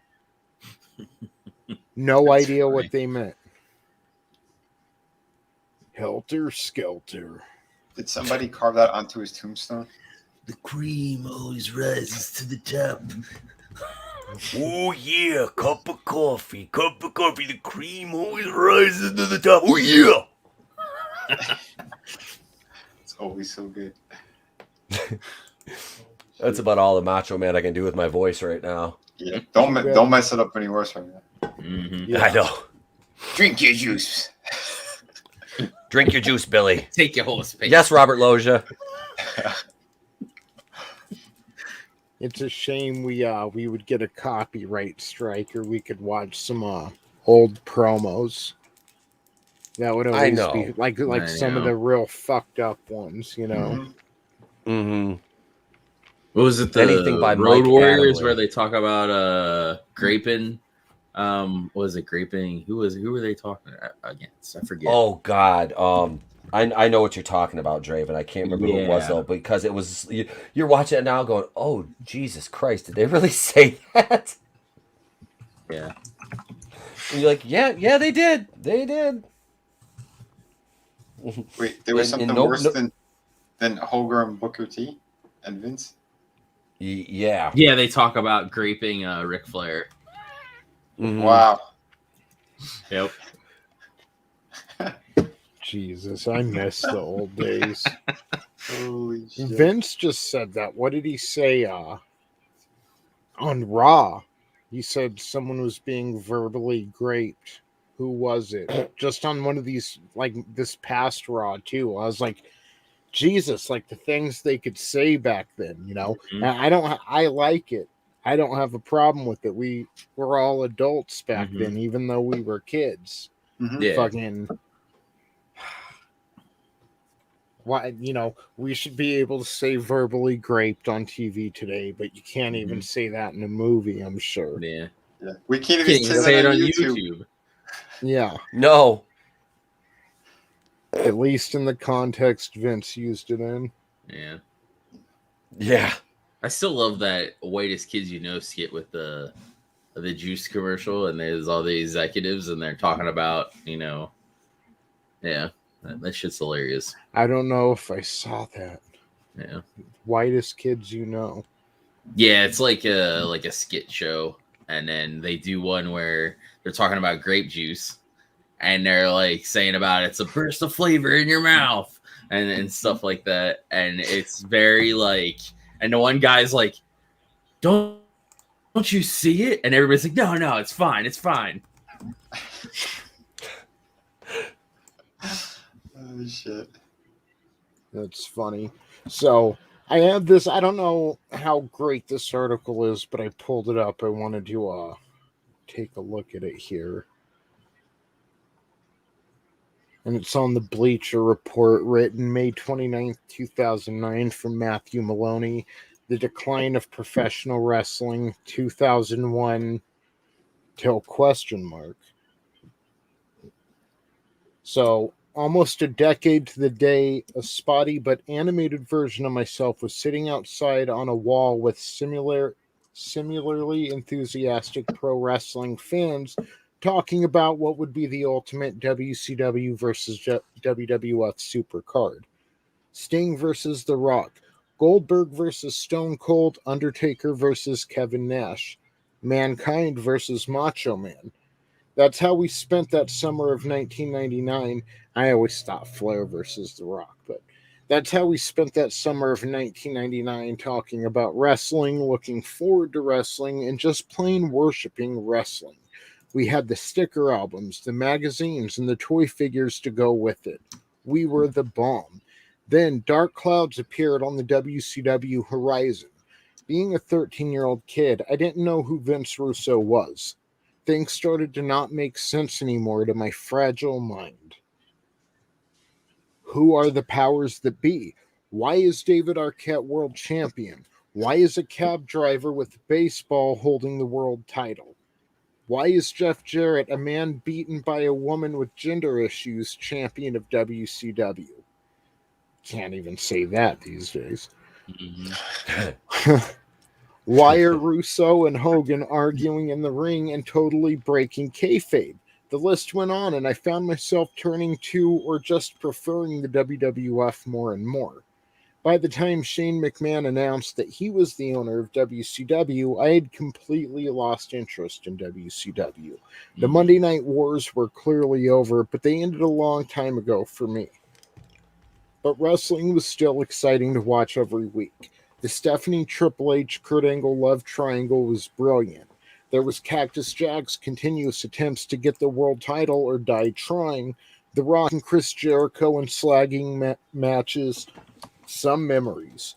It all culminated in WrestleMania 17, the perfect card, not just because the matches were, by and large, excellent, but because the storylines and characters were built so well leading up to the event.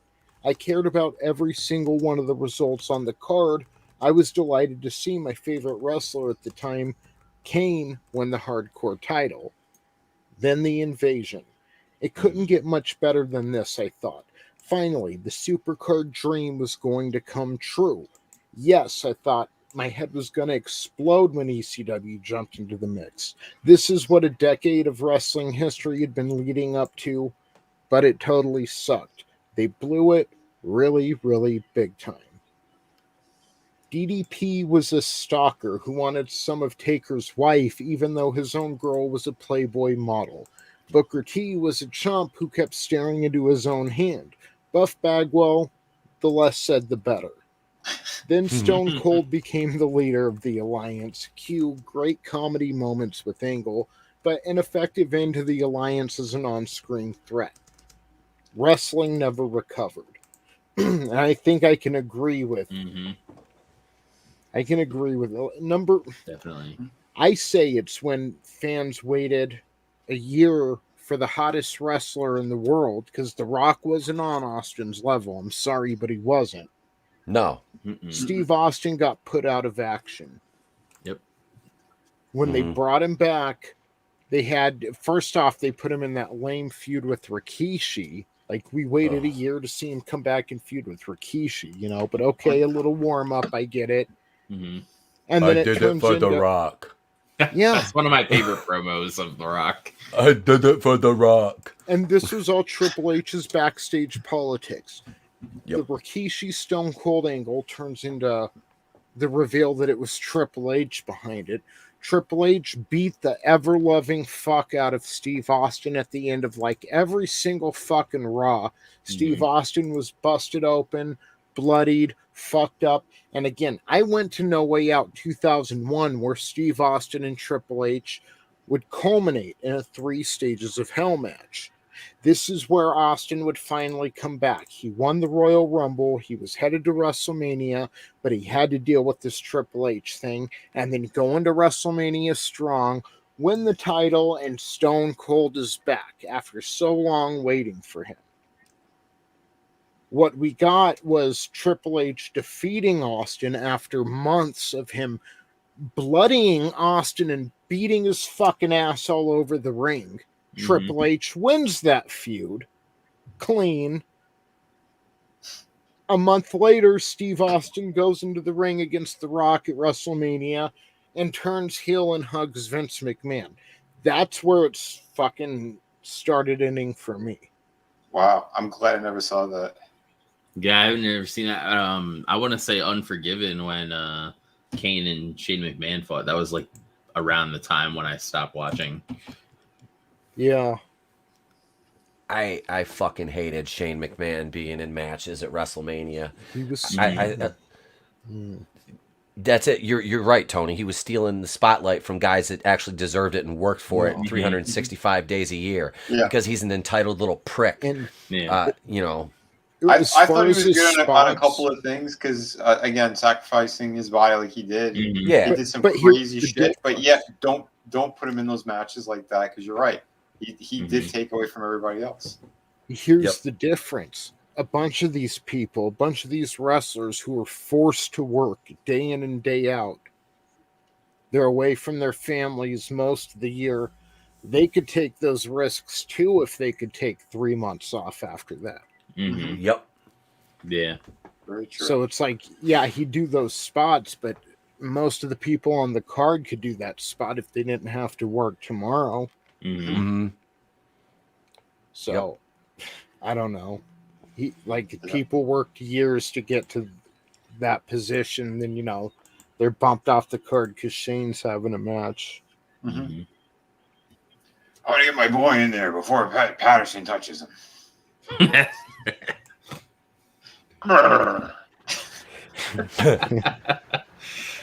It could have been Pat and Shane running WWE instead of Triple H and stuff. Right. Wow. He's been grooming that kid since he was a. Never mind. So they started watching Kevin Spacey movies together. Right. Pat Patterson's like, I'm going to get a box full of roses. Get in that bed. So the author goes on. I think I stopped watching wrestling regularly about the time Lesnar beat Angle at WrestleMania. It was a great match, and from what I've seen, most of the WrestleManias since 17 have been excellent. The problem is that the weekly offerings are just complete, utter horseshit nowadays, to use some French. Not even being nostalgic for the good old days of patient build-up, but it's like Vince Russo is everywhere nowadays. Everything is crash TV, as they call it. Total trailer park trash, 5-year-old kid fare that just insults a man's dignity and intelligence. It might be true that Americans are getting stupider, but don't contribute to Don't contribute to it, for God's sake. Fake crowd noise, greater prominence of life-size Barbie dolls, time spent on female characters on TV. If I want porn, I'll find porn. If I want sappy soap opera, I'll watch Home and Away. Why do they now think everyone that watches wrestling is each other's cousin?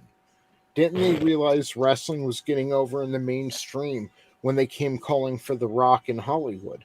It was because they treated themselves and the product seriously. Mm-hmm. In my experience, no kid wants to watch a show that tells them that they're a kid. The beauty of wrestling, as I remember it, was that it treated me like an adult with adult stories which had realistic characters and motives, not caricatures and mopeds. Mm-hmm. So, yeah, he goes on, and I think we all understand where he's coming from. Vince gets demotivated when he doesn't have someone actively trying to put him out of business. That's like with an example of him doing shit with talent. Like R-Truth used to be K-Quick with a Road Dog, and they were awesome together. Yep. And then they fucking make him a like laughing stock now. They turned him into a stereotype. Yeah, they made him retarded. Yep, it was pathetic, dude. He was an NWA World Champion at one point, and he was a fucking joke. Like, what's up? Like, come on. Like, it was as bad. And I know they picked their gimmick, but like Crime Time, like I can see when they pitched that to Vince, because that was the boys' idea. That was them. That was the Shad and JTG. God rest JTG. JTG's the one that died, wasn't it? Yeah. They pitched that. I know Vince was just sitting back there. Oh, that sounds great. Black criminals. Like, you know, I mean, Vince. He's the puppet master. He's the puppet master. You know, and the guy is he's so out of touch. He's so out of touch. It's fucking pathetic. Okay, so back to Seth Rollins and fans interfering, and you never want to see it unless it's Seth Rollins. I shouldn't even say that because I don't want to see it, but like you see something like draws and you're like, oh my God, reality slaps you in the face. But back when they were, I don't think it was the John Cena and Rock versus Miz and R-Truth. I don't think it was the actual match at Survivor Series to start building towards Cena and Rock at WrestleMania, but it was like at a Raw or something leading up to Survivor Series. Maybe it was the Survivor Series match. But, okay, R-Truth is supposed to jump over the top rope, flip around, and land into people. But the faces were going to move out of the way, and he was going to land into Miz, his own partner, They were playing the heels. And Miz got in trouble for this, for not standing where he was supposed to be. But when R-Truth jumped over, like Miz stepped away or wasn't there or whatever, and R-Truth went all the way down and smacked on the fucking mat, like hard. And I had to rewind it a few times on my DVR. It made me laugh. Wow. Never want to see a wrestler get hurt, but that was... Right. That was good times. But Miz was pretty good from what I remember. I wasn't a fan of his, but I always thought he was a pretty good wrestler. He just messed up that night. He's just so inauthentic, too. I don't know. Yeah.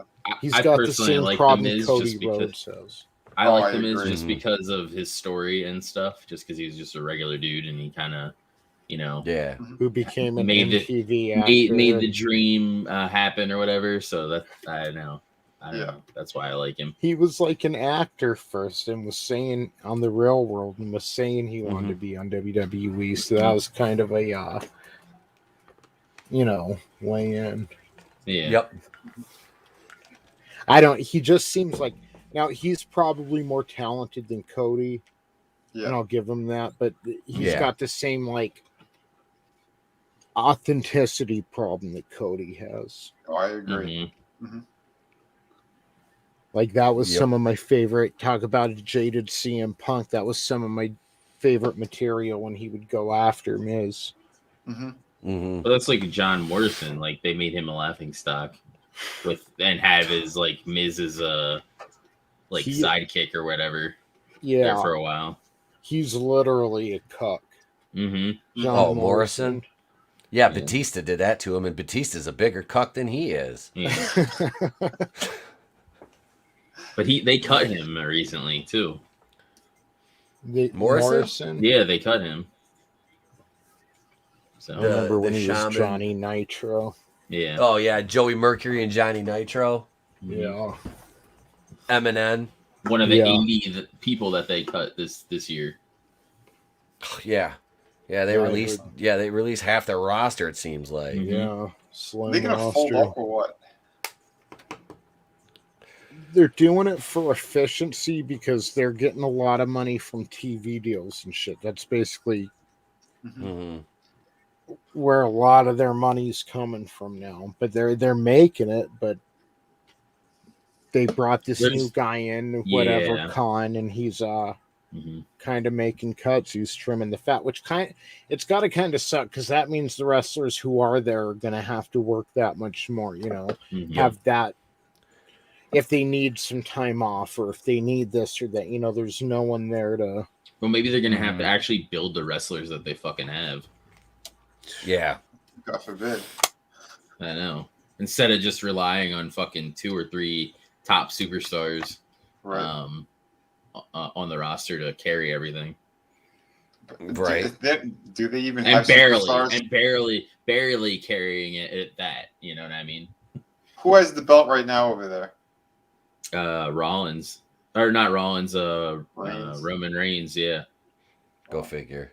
He has one of the belts. I think he has the SmackDown title. And Lashley. The Which blue one's one? I don't know. It's so hard to fucking tell what. They have so They many still have fucking Bobby titles. Lashley? I think. I don't know if he's a title holder, but he's still on the roster. Jesus. I think The he's most- the Raw the most- champion. The most misplaced voice to body ratio I've ever seen in my life. And I didn't realize Holy Shelton Benjamin shit. was still wrestling. Like I didn't realize he was still. Who? Shelton Benjamin. That right there is Mhm. one of the most criminally underused. Yes. Dude, back in like 07, he should have been world heavyweight champion. Mm-hmm. He should have been world heavyweight I didn't champion. realize he was still That dude- signed with WWE, and apparently he is I didn't on either. TV like sometime like last year, or like the beginning of this year, but he hasn't been on since. So Remember when he springboarded across the whole ring and Shawn Michaels super kicked him in the face? That was think one of so. the most he athletic. was like with that Kurt was one of the Angle most. at one point. He was Charlie Haas's tag team partner. They were they were Team Angle. Mm-hmm. It was Shelton Benjamin, Charlie Haas, and my hat's off to Charlie Haas because he married Jackie Gata. You lucky son of a bitch. But yeah, man, Benjamin was so wasted back. Remember they had that? Shelton Benjamin come to the ring with his mama. Remember that shit? That fucking shitty ass gimmick they saddled him with.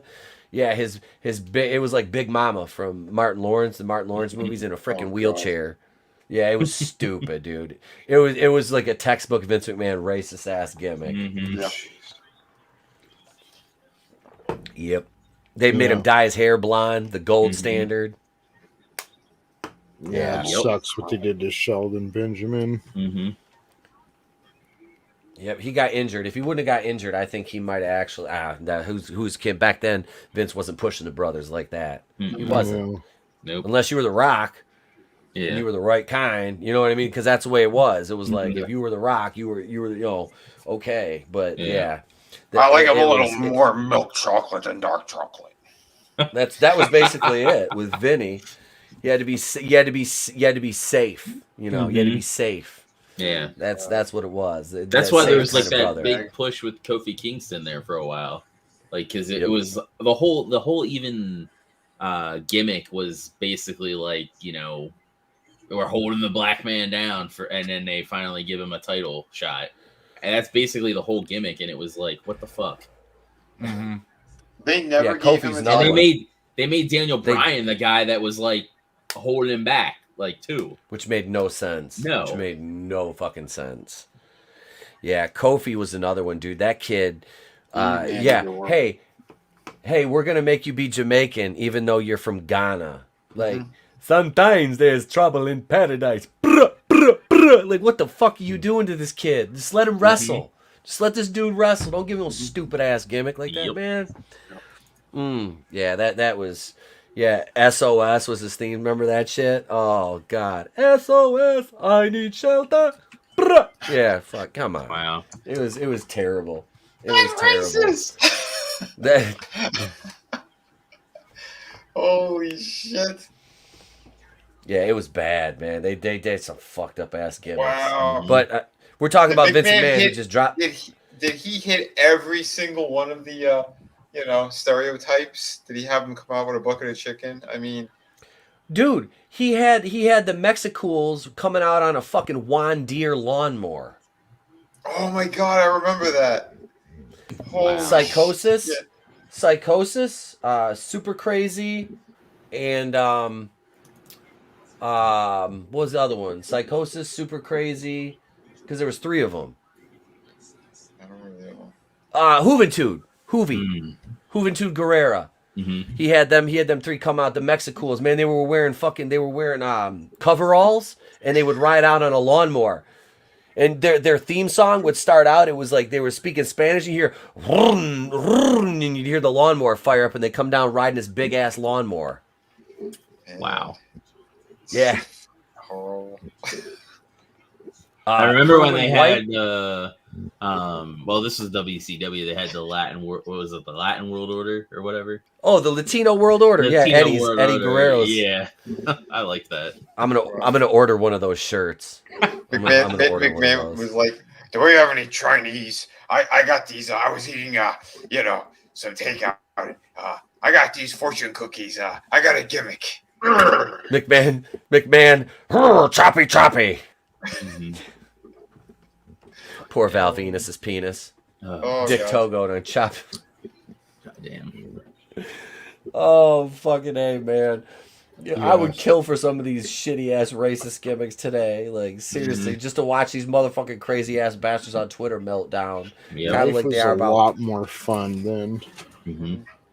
Yep. Well, freaking. Not. Not that anybody wants to see Val Venus back in the ring, but he is never gonna go to AEW because of the stuff he made, comments he made about how they're booking the Transformer over there. Oh, Brandon. Yeah, Make comments. yeah. Basically, he's like, I don't like how they're booking her. He's like, I don't have a problem with her, but how they book her as like she's a woman. Usually wrestling is based in some kind of reality, and they should have done the angle where like she is a trans person and basically is like fighting and using her lawyers and stuff to try to be, and that would have been more believable, you know what I mean? Yep. And they didn't like that, and so Cody Rhodes, obviously he made some comments and he's like, you'll never, we'll never sign you over here. So Wow. And Val sitting back running his dispensary, going like, "All right." I was gonna say, unless he's like, you could wrestle, but if you're gonna wrestle a Transformer, you got to be a GoBot. Val Venus doesn't wrestle anymore. He runs a marijuana dispensary now. He was watching AEW Dynamite this week, and he had a lot to say about Nyla Rose's big win. Some people came forward with the transphobic comments after Nyla Rose won the AEW Women's World title. She has a way with dealing with the haters.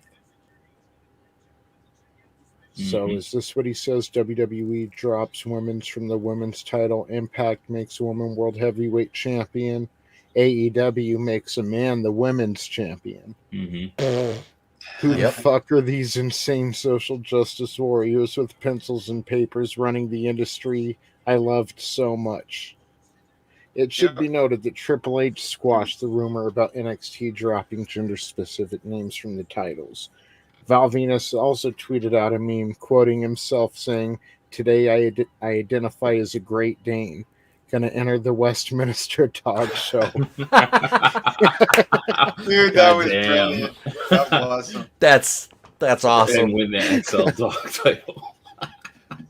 Val Venus, I got more respect for Sean Morley now. Yep. Dude, that was great. He fired off 2 more tweets where he said, "The Big Valboski is all pro women. When I turn on the mind-numbing boob tube to watch 2 women wrestle for the championship, I expect to see real women wrestling.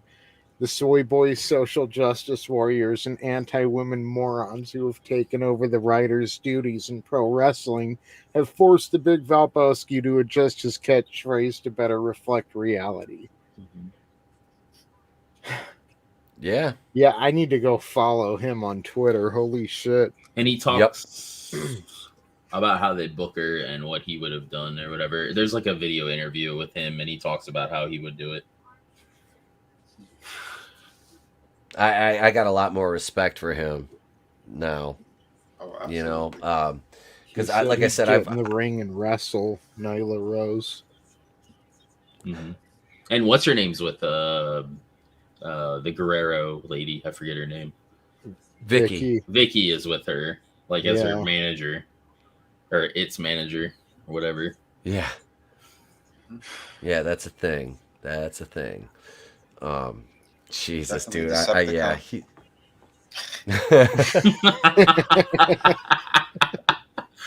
Oh, fucking Val Venus. Hello, biological. Oh shit! Yeah, That's he's awesome. So how Oh, did shit. Nyla Rose clap back? I against know the Cody haters? Rhodes clapped back and said about something about how he'll never. He's basically banned from being signed with the AEW. Oh, well, fuck you, Cody. You're dragging your own product down. Mm-hmm. Yep. Mm-hmm. Becoming you Jeff could Jarrett after all. Yep. He could make some money off of it, but he's a bitch. So He should come out there with the guitar and really He needs to just go seal heel. the deal. Like, fucking go heel, and I think he would do a better job. Malachi Black went into AEW white fucking hot. Mm-hmm. And Cody's like, oh, you know what? I should beat him. Like, how is that any different than... Okay, it's a little different than Triple H because Malachi Black got some wins in there, but, like, Mhm. Cody shouldn't have gotten... He shouldn't have gone over at all in that feud. Mm-mm. Malachi Black should still be undefeated. Like, he was a fucking Well, they try to monster. play it in the story that what he took from him, it was the crowd liking him. So they kind of put that on Malachi. Like, they made it where he took all, like, Malachi Black, like, taking everything from you. The crowd's love and all this stuff. So that's their, like, explanation for why Cody's being, like, booed and shit. He's being booed because he has no business being in that ring with Malachi Black. Mm-hmm. No business at all. Yeah. He's average at best. Mm-hmm. Well, I told you what he should do, and he should start eating already and find his daddy's underpants. he's just a common man. He's the man. You know, Dustin's like, I'm already on it. Hell, even Dustin's matches are more entertaining. Like over there, like him and Daniel Bryanson like fought in the ladder match for the, I guess AEW title, and that was a pretty good match. Yeah. I'm just like, I keep hearing like, Vince made me be Stardust when I was in the WWE. That's why I left and started AEW. It's like Stardust is about where you belong, dude. That was the most interesting you ever were in my eyes. Mm-hmm. Yeah. Sorry, but it's true, bro. Yeah. Yeah. When Oh, go ahead. No, just when he was in Legacy with Randy Orton, I was kind of like, yeah, he fits in a stable with Randy Orton, but I don't feel like he's the future of the WWE like I did with Evolution and Batista and Randy Orton. Evolution was great. Yeah. They should just make Cody Rhodes 7. They should revisit 7 and make him 7 in AEW. Fuck yeah. And ditch the weird fucking promo thing where he's like fucking creeping on some kid. Yep. And go with 7 just to do it. You know what they should have done? Because you know who would have fit with Malachi Black better was Darby Allin. Agreed. Like that should have been Darby Allin going against Malachi Black. Or I would have liked to have seen since the Dark Order was kind of like falling apart at that time until Hangman came back. They could have had Malachi Black kind of become the new leader of the Dark Order, and basically, I heard they don't want a new leader because Brody Lee was their leader, so they don't want like another leader because that's his spot. Yeah. It's his chair at the or table. even if whatever is going on with Bray Wyatt, if he comes back, I would like to see him the leader of Dark Order, because it would be like that homage to Brody. Yeah. Since they were part of the Wyatt family or whatever. I don't ever want to see Tessa Blanchard win another men's title ever again. I will die on that fucking hill. That is the worst thing you can do to your world heavyweight title, is put some 125-pound fucking see you next Tuesday over for your belt.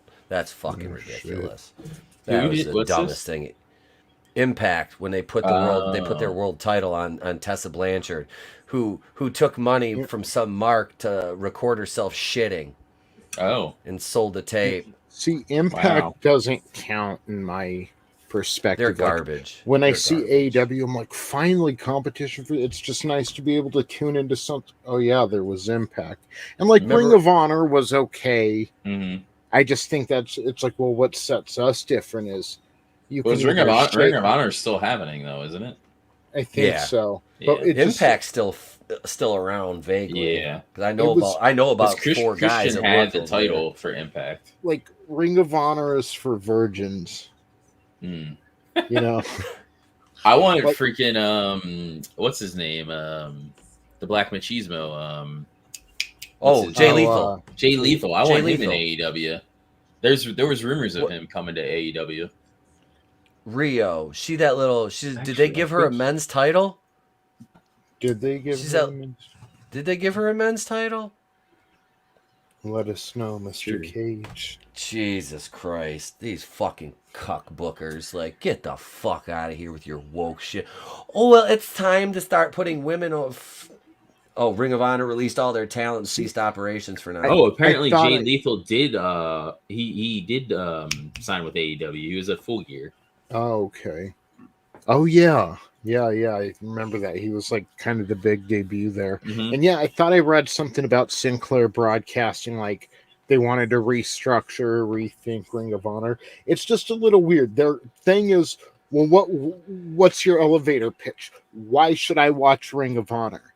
Mm-hmm. Well, in our promotion, you can either decide to shake your opponent's hand, or you don't have to. Okay. Can't you kind of do that in any promotion? Like, Yeah, it's these fuckers they're off the rails. If you lose, you get a participation trophy. That's the Ring of Honor. I thought that was AEW.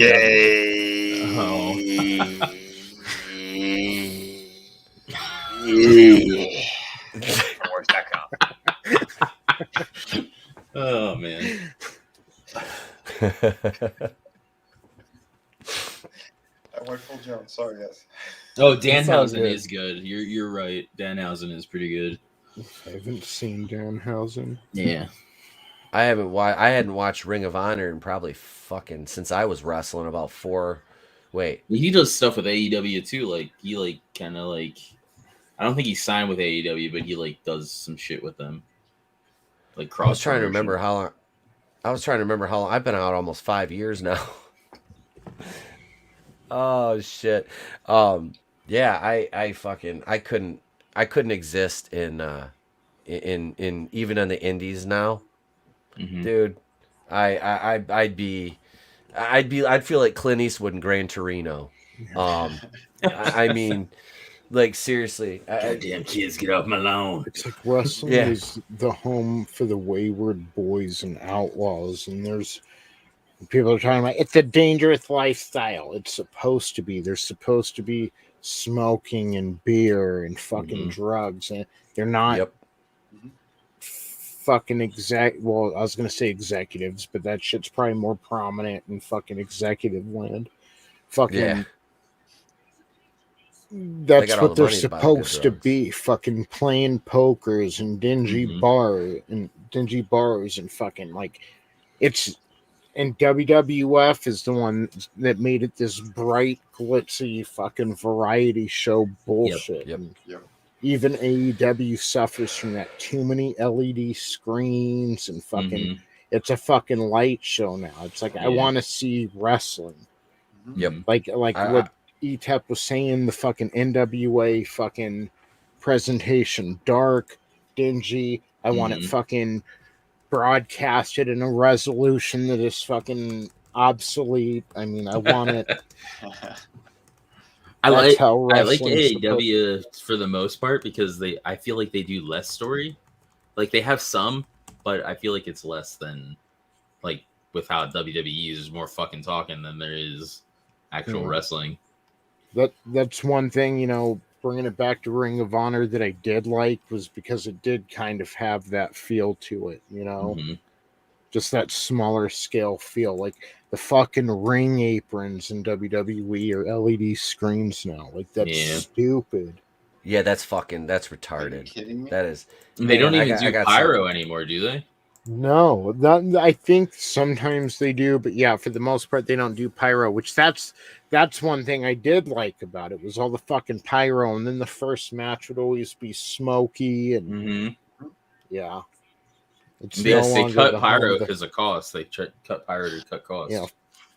Fuck you guys, dude. How about you make a good fucking show and you won't have to worry about costs? This right here. This is what wrestling is. Yes. This is the and it's gone now. They blew up the Omni, but this is what wrestling was. The pinnacle for me was the Omni in Atlanta, Georgia. That is what a goddamn wrestling venue should look like. Look at that. That's grimy looking. Everybody's packed in there for TV. It's just, dude, that is, this is when they imploded it right here. This was sad. That's a sad fucking day. See if you could pull up WWE's current setup. All right. Here, hang on. It's just fucking, it looks like how T-Pain sounds.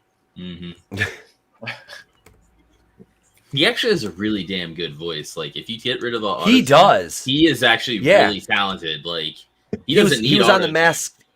He was on the Masked Singer, yep. dude. He was he was amazing. Yep. No, the auto tune is it was used as like a gimmick. The auto tune's been around for a long time. Most singers are put on the auto tune, but the style T-Pain was using it in was more of an effect. Yep. What kind of fruity ass shit is this? Like I don't like that their whole entrance is a big screen. Like I like them coming out from behind the curtain. Hang on. This is dude. The curtain. I've built entryways for different promotions.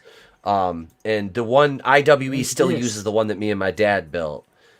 It looks so. This looks so. Click on that bottom right picture where it says Raw on the screen. This right here. Look at all those fucking lights. That's stupid. When I seen it wasn't that bad. It wasn't that bad. It's got worse. Look at all those lights. Do you see? I wish I could click on it. That bottom right one where it says Raw. Maybe that's the one you clicked on. But right here. But yeah, look at that. That looks terrible. You're gonna give people a seizure. Yeah, that's fucking god awful. Yep. That's too much. And pyro's too cost effective, like, or not cost effective enough, like.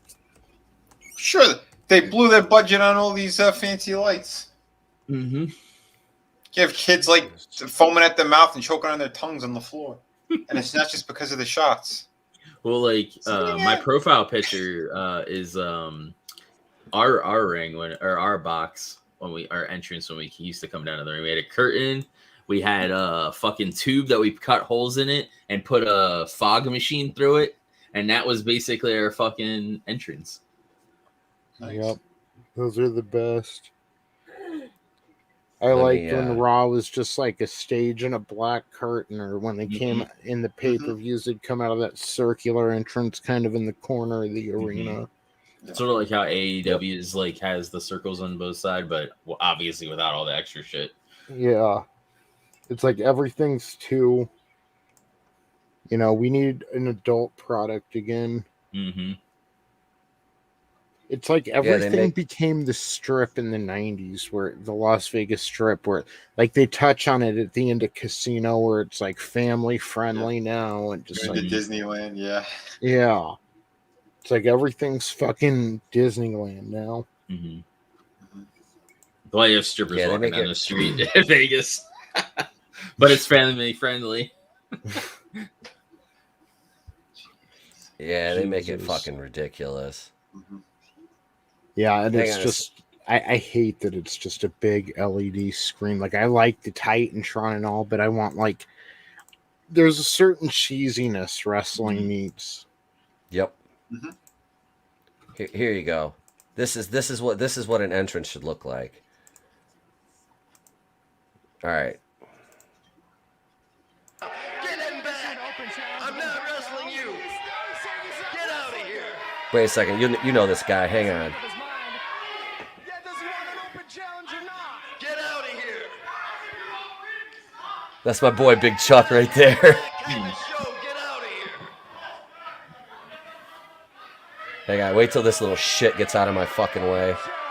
I built this entrance right here. Nice. Oh, cool.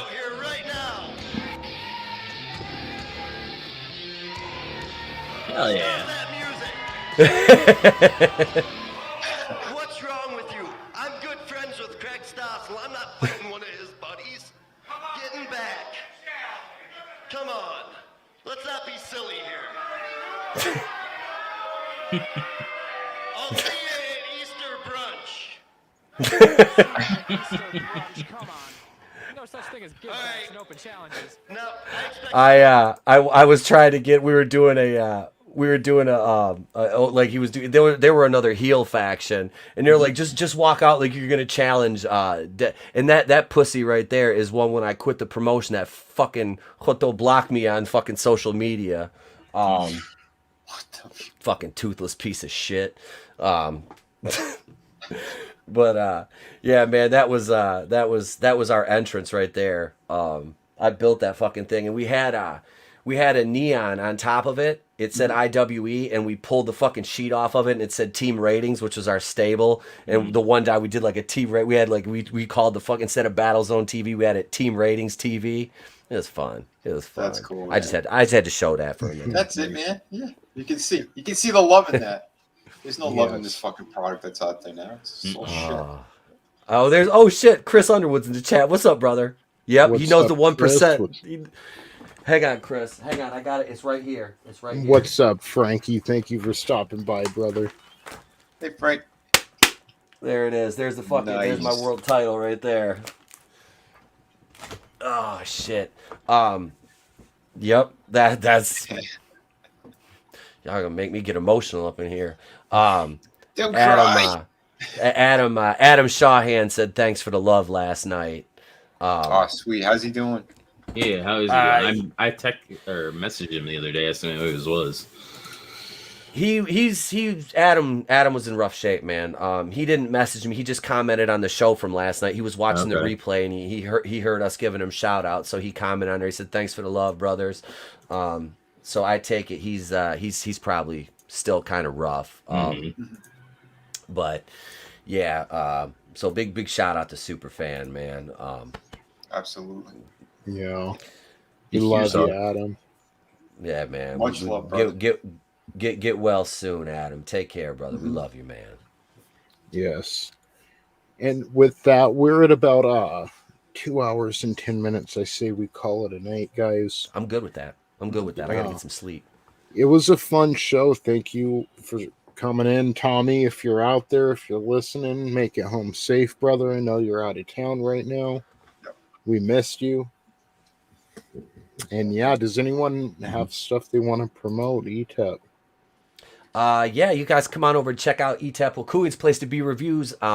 We were at 851. Lost a sub back to 850. It's fucking fine. Don't care. Come on over, enjoy the content. Tomorrow night, Going Rogue returns for the first time in 2 weeks.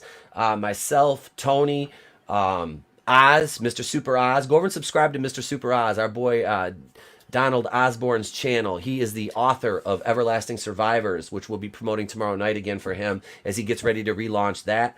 We'll be joined by Oz, Mad Mardigan, Saggy Melons will be arguing with me about fucking Miles Morales. And if we're gonna have a fucking good time tomorrow night. It'll be a fun show. I'm still working on that Hit Monkey review. I'll be releasing that soon. I'm not gonna do too many single release videos. I'm fucking sober. I'm sorry, guys. Not too many single release videos until next week, as I'm still kind of getting back to 100. Keep your fingers crossed. Me and the family go get retested tomorrow. So hopefully we'll have negative tests. I feel better. I'm there. My wife is still a little bit down. Trey's been, God bless his heart, he's been fucking awesome. Nice. But yeah, so we'll be celebrating tomorrow night on Going Rogue over on the channel. And Vinny and Draven, if you guys want to pop in, you're absolutely welcome to. Okay, cool. Man, I think you already had me booked for tomorrow anyway. So I think I did. Like I said, being off last week and being sick threw me off. So I've kind of conferred with everybody now. We're gonna have a big panel. It's gonna be a fun show tomorrow night. We normally don't do the huge panel shows. Yeah. We're just gonna have fun tomorrow, and yeah, we'll have holy shit news. We'll probably talk a little shit about Marvel, and we'll argue about Miles Morales not about Marvel. Token Spider-Man. So thanks, Tony, Vinny, Draven. This has been a blast. As the Etep Wokuian comeback tour 2021 rolls along with all my Etepians. Oh yeah! Somebody in the chat named the fans the Etepians. I'm like, I like that. Nice. I like that. They're my Etepians. So thanks. This chat, you guys rock. Hats off, Chris. Right there, brother. Chris Underwood, and I've said this motherfucker has been down since 2006 when I started on YouTube, way back. So he knows what time it is. Thanks, brother. Appreciate you, man. Yeah, thanks for coming on, brother. Thanks for having me, man. Vinny. Hey, how we doing, guys? It's always a blast. I love coming over here and hanging out. And I should be able to swing by tomorrow as well. Just definitely give me a reminder and let me know the time. Yes. And I will make some time, and we'll get in there with some more laughs and good stuff. But yeah, if you haven't yet, please subscribe over to my channel, VinnieArt. We've been bringing some fire the last couple of streams. We started with Boostapalooza, and since then, we've been bringing it, and it's a good thing. Sunday was pretty good. We got pretty passionate. Walton jumped in on that one as well. And that's what we got to do, because we got to let people know that we give a shit about what we're doing here, what we're creating, and just the kind of hangouts that we have here, because we're talking about fun stuff, real shit. You get none of the fake stuff. So definitely check it out, and check out our products. I'm almost done with the pencils and inks on Shadow of the Kraken. They're going to be doing some painting, and then letters, and the book should be done first quarter. So awesome. Definitely jump on it if you haven't yet. And if you want books now, I got City of Venus available, 2 art books with that. And I have Through the Woods. So if you're looking for a hardcover book that it's a full contained story, I think you're really going to enjoy that. And the writer's been in the chat as well. Frankie knows. He's the writer, co-creator of that project. So, support these books. And thank you very much. You guys all rock. Yeah, and you should be able to find all applicable links in the description of the video as well, guys. So definitely support these content creators, because they work hard to bring you something worth investing your time in. That's right. Oh, yeah, and if you guys want to see some more crazy stuff and talking toys and retro stuff, Tommy and I, we have a show over on his channel on Thursdays, so check that out. The Collectible Pass with 2 guineas, and yeah, it's a great time. Hell yeah. Thank you, bro. Thank you. Hey guys. Yeah, I'm Angelous Draven. I'm been putting a lot of my focus over on Twitch. I know not everybody has that, but I just got affiliate over on Twitch. And I've been going hard on Final Fantasy 14. If you have any suggestions of games you guys want me to play over there, there's a suggestion box on the channel. You can just drop them in there. Yeah. That's a little too old school. Yeah, so that, and I might be dipping my toes back into Fortnite a little bit because Shadows is bugging me on that. And then I plan on uploading some of the MSQ for Endwalker over on YouTube at some point. So yeah, stay tuned. Have you played Genshin Impact? I have played a little bit of that. It's sort of like Breath of the Wild, but a gacha game as well. So What do you mean? Like I'm basically No. like it has like it's kind of like a pay to service thing. So like there's like boxes or whatever you can get to get new characters that are better. So there's like a pay to win element in a way to it as well. So yeah, kind of freemium type. Yeah. Like you don't have to pay money on it to get those characters. You can just keep playing, but it takes longer for you to get those characters if you do it that way. Well, I put 500 hours into Breath of the Wild. Well, I was watching what was it? Rich Campbell or whatever. He's on Twitch. He's like one of the higher Twitch streamers, and he dropped like all but $800 on Genshin Impact the other day, and just fucking. But they have like thousands of subscribers and followers and shit. Yeah. They're getting like tons of gift subs, so they're making pretty good bank. So yeah, that sounds like the life, man. Talk about the American dream. I know, right? So everybody, thank you for tuning in tonight. Keely Chow, Brutal Morningwood, Parrot Head, Frankie Nose, Chris Underwood, Johnny Cage, Another Monster. I see you, bro. Thank you. Red Gaze was here. Thanks for stopping in. Good to see you, man. Yesterday we had a great show over on Etep Wokuian's Place to Be Reviews, going in Raw. If you missed it, catch the replay. It's always a blast every Monday with Etep, myself, Vinny, Red. And again, catch us tomorrow for Going Rogue over at the Place to Be Reviews. Catch Vinny and Tommy's show Sunday. Draven's going live all the fucking Thursday. time over on his Twitch, so go support him. He worked hard for that affiliate.